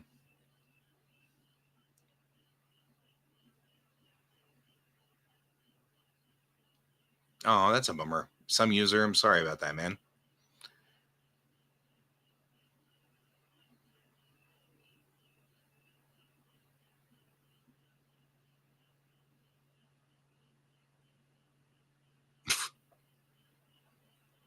Ray's like, traitor. Nah, I'm still rooting. I mean, really, honestly, as far as number of medals, America is taking the lead. It's just that we have a whole slew of bronze medals. So the US has 20 to Japan's 12 and France's 16. So it's just that Japan and France have been doing a better show. So kneel on the flag. Not necessarily our style, but that's all right. That's another thing that's fascinating to me is like raised in a culture, you're kind of taught etiquette in a way. Like it's really weird to get Americans to bow. I can bow now because I lived in Japan, but we don't like to bow. Like Americans really don't like that. That's a very strongly embedded in us when we're young to not bow. And so it's very difficult. And we are also embedded never to let the flag touch the floor. So, oh, I totally understand where you were coming from, Ray. Good job. You made me think about that connection of how it's interesting how we all have like different rules. Yeah. And I think that bowing is not a problem, even as an American.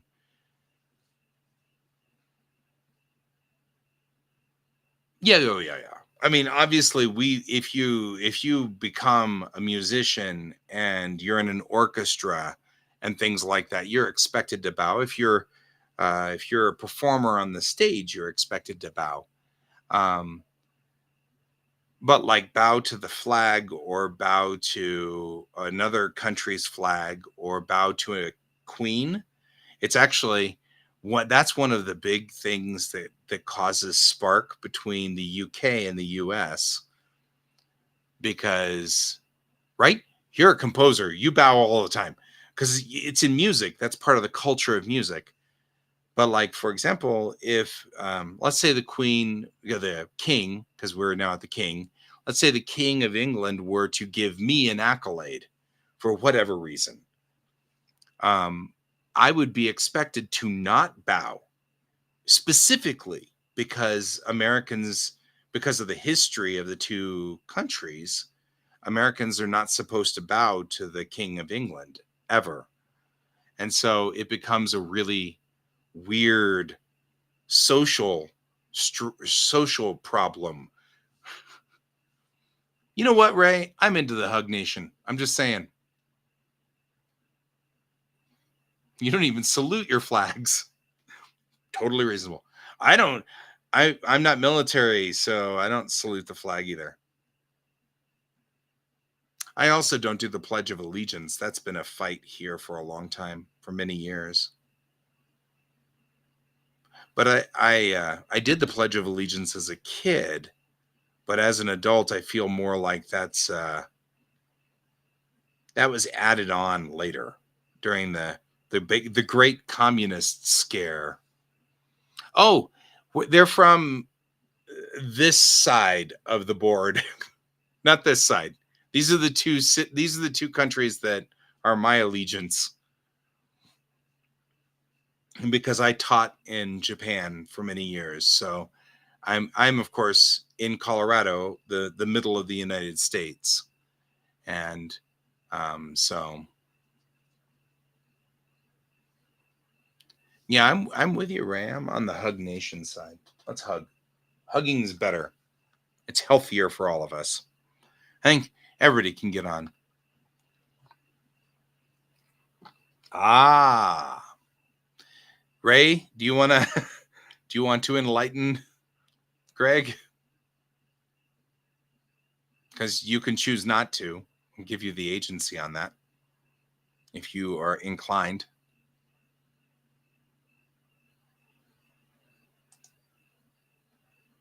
The Japanese embassy.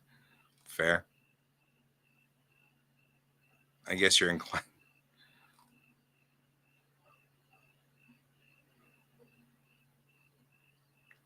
I mean, I feel like on the internet, I probably ought not to call you guys out if you don't want to be called out.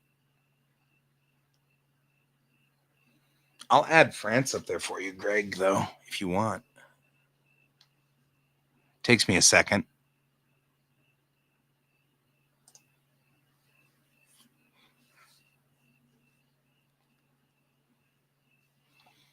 Georgia.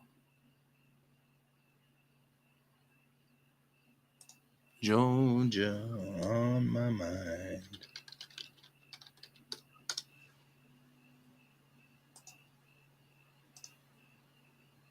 Your sweet song keeps Georgia. Here, I'll add you in here.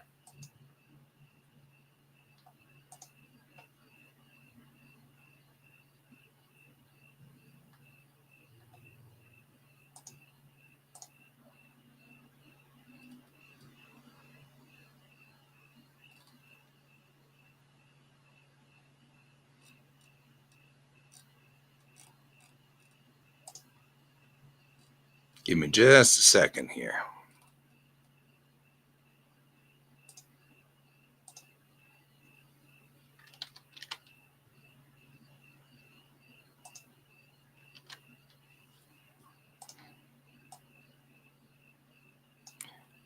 All right, Greg, you're my second row though. Sorry, man. I'm out of room.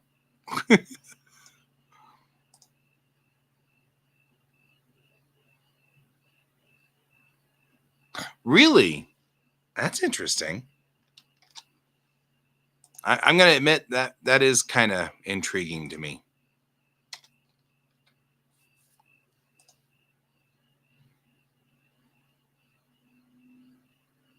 Oh, the cheap wine.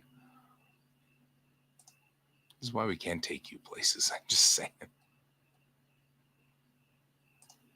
All right, there we go. Now I've added you in. But you're on line 2 now because I'm running out of space.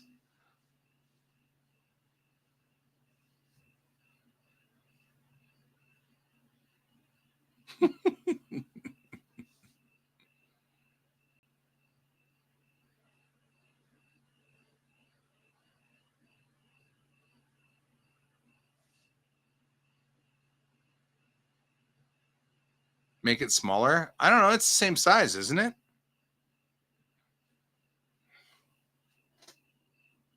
I think you may be right, though. It might be a little big. And on the bottom? No, it's on row 2. I think it's the same size. Let's look.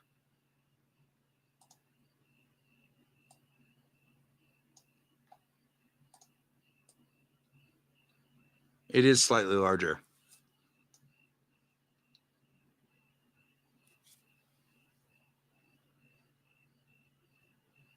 Yeah, we didn't get New Georgia.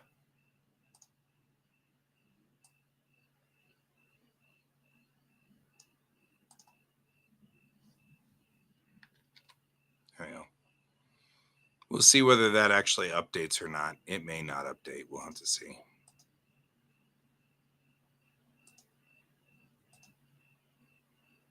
Oh, it did. Check that. It updates automatically.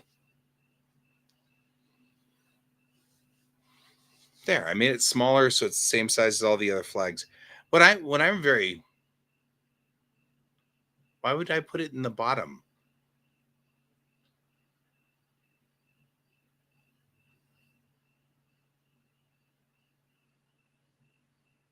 I like it up there. If I put it at the bottom, it'd be down here somewhere, and then it'd be in front of my face.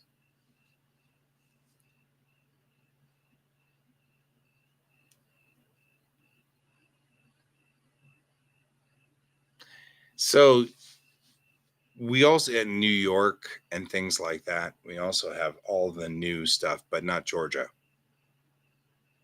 And I've actually often wondered, what the thought process, because they're the home team.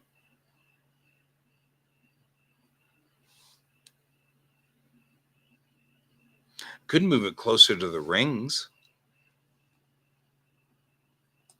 since they are the home team.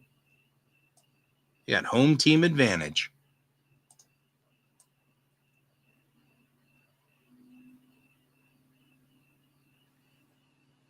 I'm kind of, well, see, I can move you closer to the rings and then, move you over and stuff like that. Then because you got the home team advantage. Yeah, Ray's just messing with you, Greg. But that's it's interesting. In 1976 they were going to have the Winter Olympics here in Denver, and we told them no because we didn't want to mess up the town because it's rough.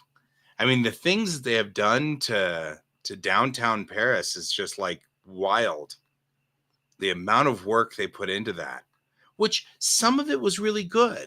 I mean, like some of that stuff was really good for Paris. Cleaning up the river was really, really useful. But yeah, it is still kind of funny.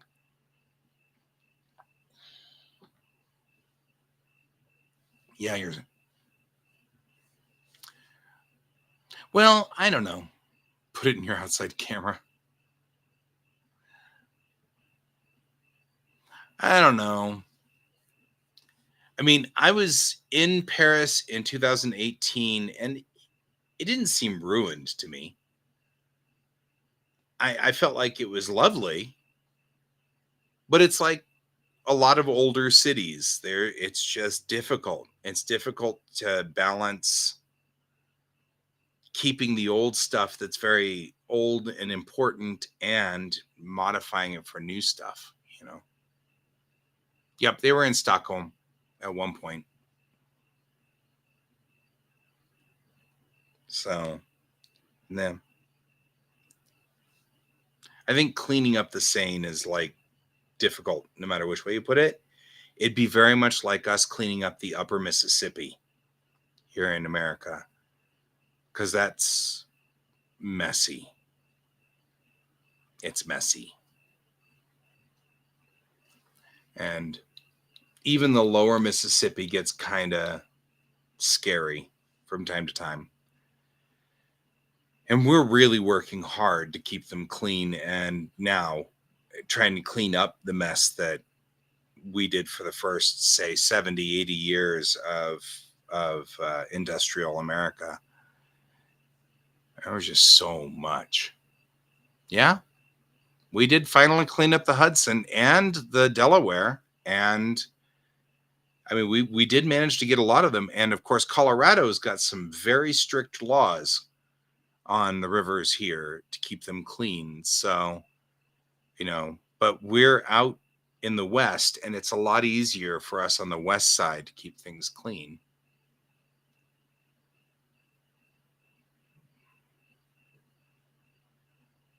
Oh, yeah, yeah, yeah. No doubt.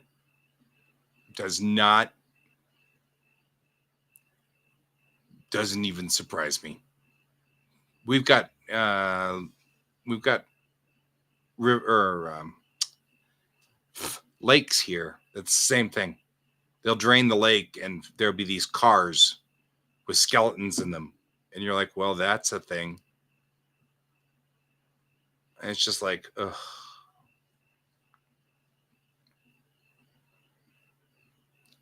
Hey, Max. Well, now we got to add Texas's flag up here. Okay, maybe not.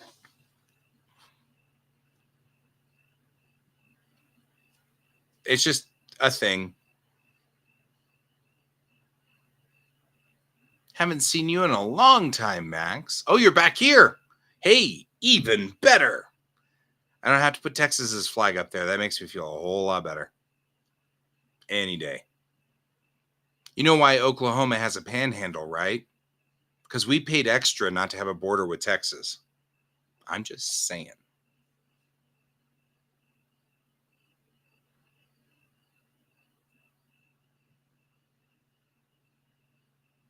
Right? I'm just saying. No, not very fond of Texas. I got family in Texas. That's why I'm not fond of Texas. I come across it legitimately. Like I'm not just picking on Texas because it's funny to pick on Texas. I picked on Texas because I've got family from there. So I like sweet home Colorado. Well, yeah, but Greg, it's 23 degrees right now. And by the time the night's over tonight, it'll be 16 degrees.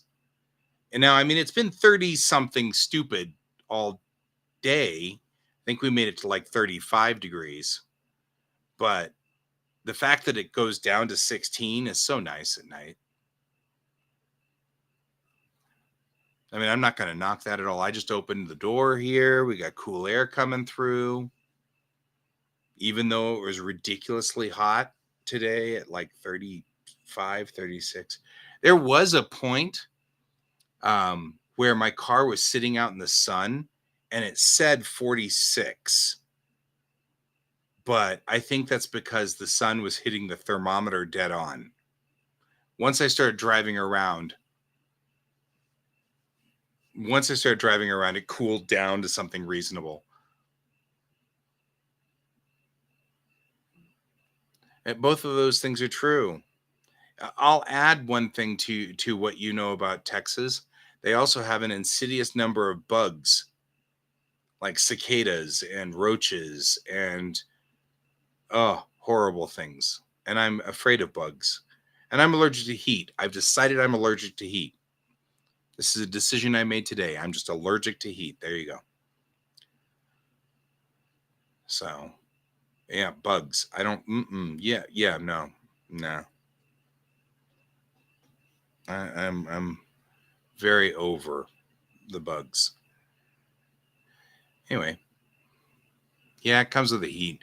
Comes with the heat, and it's muggy. It's super muggy. Like there's so much water in the air, especially the area I'm from, because I'm from Houston. Well, the family's from Houston. So right on the bay, and it's just muggy heat. Nobody likes that muggy heat. I'm just saying. Yeah, when I was in Paris, the last time I was in Paris, it was April, and so it was still nice and cool. Hadn't heated up there. Um, yeah, some user I didn't grow up there. I mean, my mom and dad divorced, so um, and that was my dad moved back to Texas, so I lived here, but on the school breaks I would go to Houston. So like during summer break and during the winter break.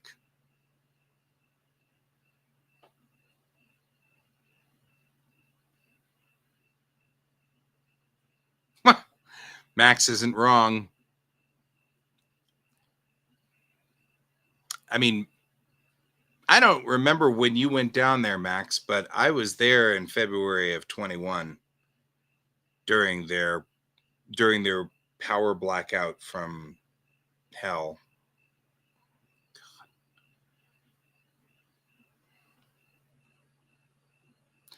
The power blackout is one of those things that makes me just shake my head because that's where politics has gone crazy.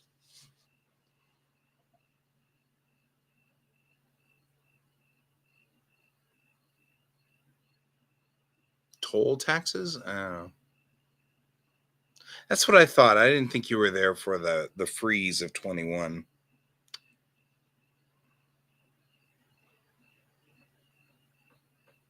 Yeah, but see, 28 to 30, it was 28 when I started this show tonight here. It's just that it's cooled down a lot. Now we're down to 23, and it'll keep cooling down. It'll drop down to, like I said, it'll drop down to 16 is what Alexa's just said. That's useful. I don't want to live in a place that is at 40. That's ridiculous. Tokyo got up to 40 a couple of times. Yeah, vote them out. That is one nice thing, though, about Texas is a lot of them are conservative, but not all of them are the weird, ridiculous conservative.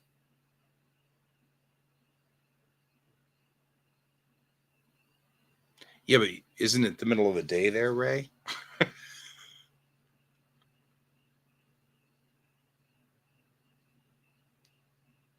I mean, you're coming up on afternoon there.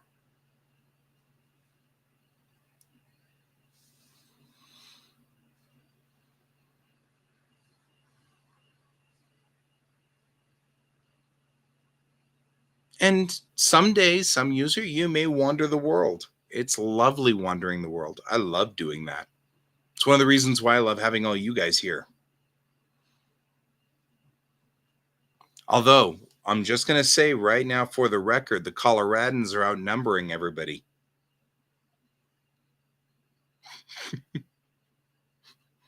I'm going to have to add the Colorado flag up here.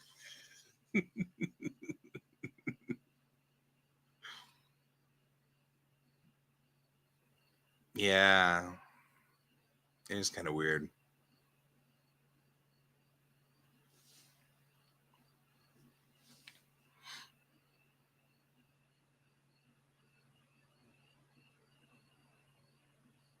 There you go. There you go. I've been to both. I've lived in both. And, there are parts of the US that I'd never live, and Texas is 3 of them. Oh, Austria's pretty. I think any place with that has those beautiful mountains is just a wonderful place.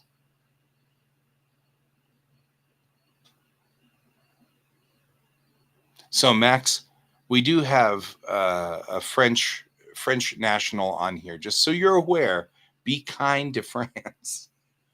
Be judicious. Just letting you know.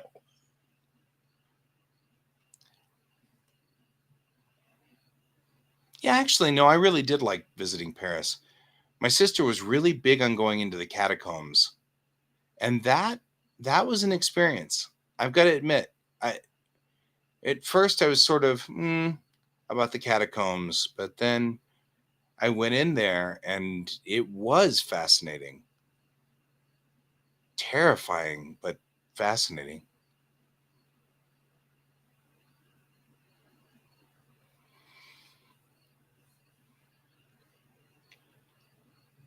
Ray's like, I travel the world, but I keep finding these weird places to go.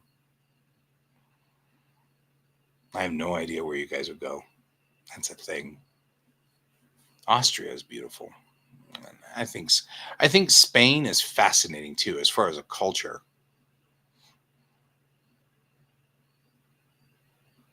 Hmm. And that's the thing. When I went to Paris, it was out of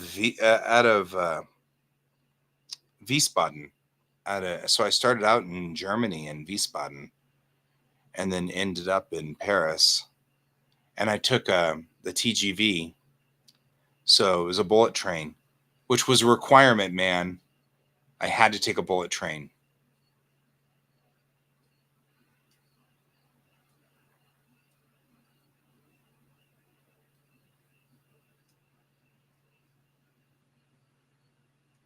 Hmm.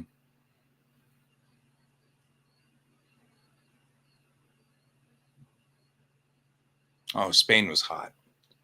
See, that's the thing. I want to visit the countries around the Mediterranean, but I'm not doing it during the summer.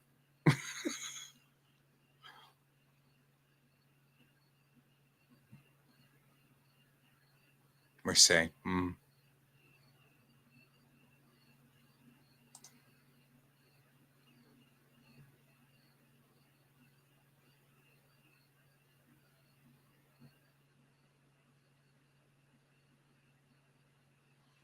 I'm still trying to figure out what. That's okay. So that's what I was thinking you were saying, because I was like, some user, I have no idea what was banned. YouTube censored it. That's funny. Oh, okay.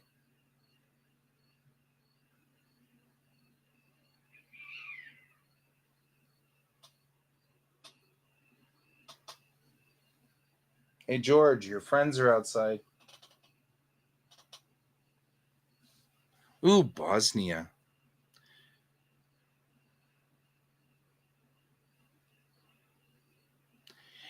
I would love to go to Bosnia sometime with my sister, because she was part of the American expedition during the conflict.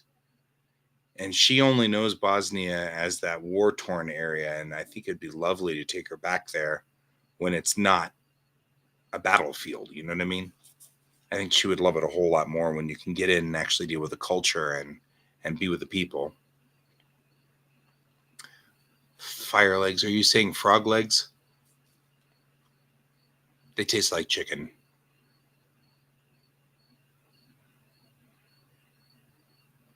I know George is somewhere. I don't know. He usually is very interested in the cats fighting out in the backyard. We have two cats fighting in the backyard, so typically he's interested, but he's not in here right now. I don't know where he went. He's probably napping. He's gotten old. Yeah, you can't say arms anymore.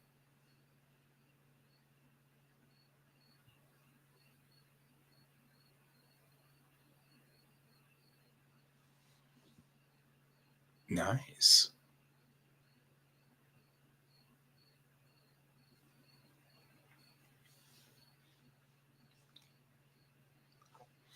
Yeah. So many.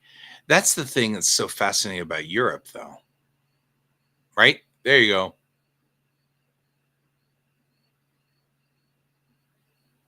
Oh, I get it. Fire legs.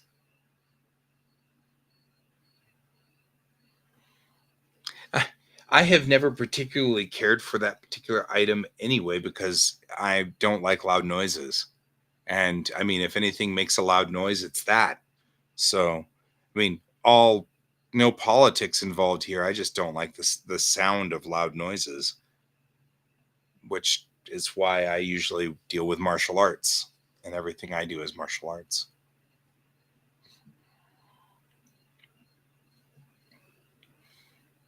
I just think that's fascinating that YouTube seems to think to ban that. That's fair.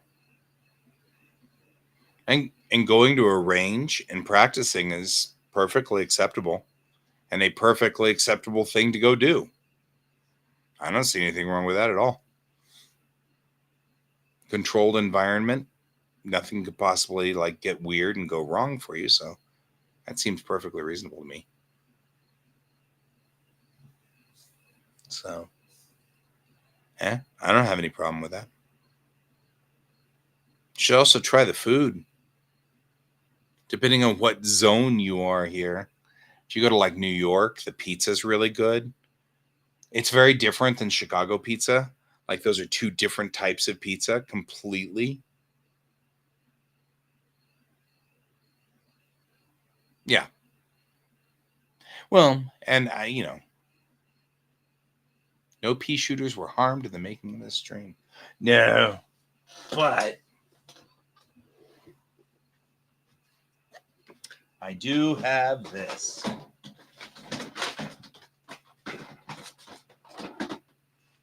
I'm just saying. Right?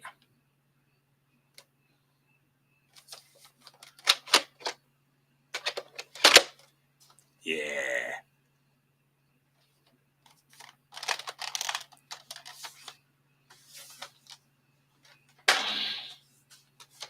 Complete with that.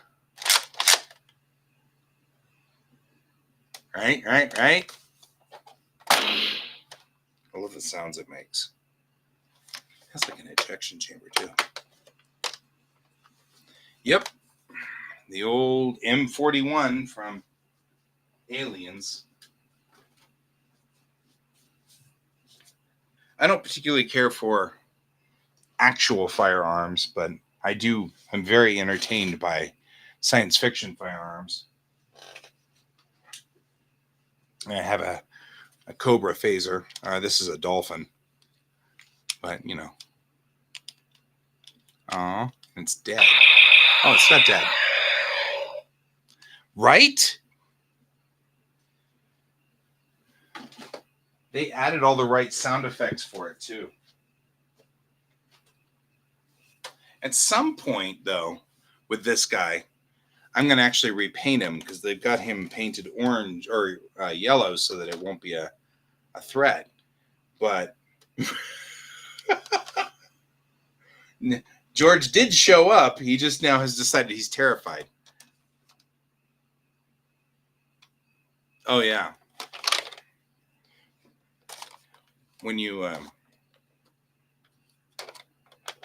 it does actually fire quite a few rounds.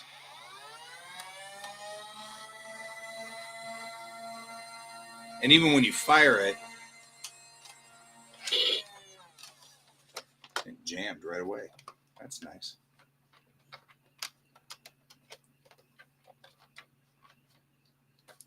Might even clear that jam. Man, I'm going to have to clear this jam.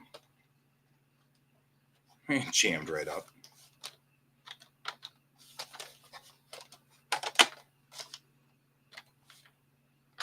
Aw. Right? Last time I cleaned that thing.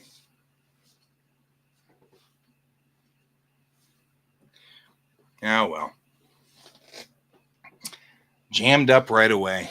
Wouldn't that suck? You're being attacked by a bunch of aliens and your gun jams. See you later, Ray. Actually, I should go too. It was good to have you guys here, but I should probably bow out as well because it is now pushing midnight. So I will see you guys all later. I hope you all have a wonderful evening. It's good to see you again, Max. Glad to have you. Glad to have you here, Greg. Good luck on your team. You're doing good and keeping right. They never have lasers. Keeping up with the Japanese there. Keep up with those Japanese. So I hope you guys all have a wonderful evening. And as always, I hope you have a wonderful time, a great day, great night, and keep your eyes on the stars. Goodbye. Yes, I agree.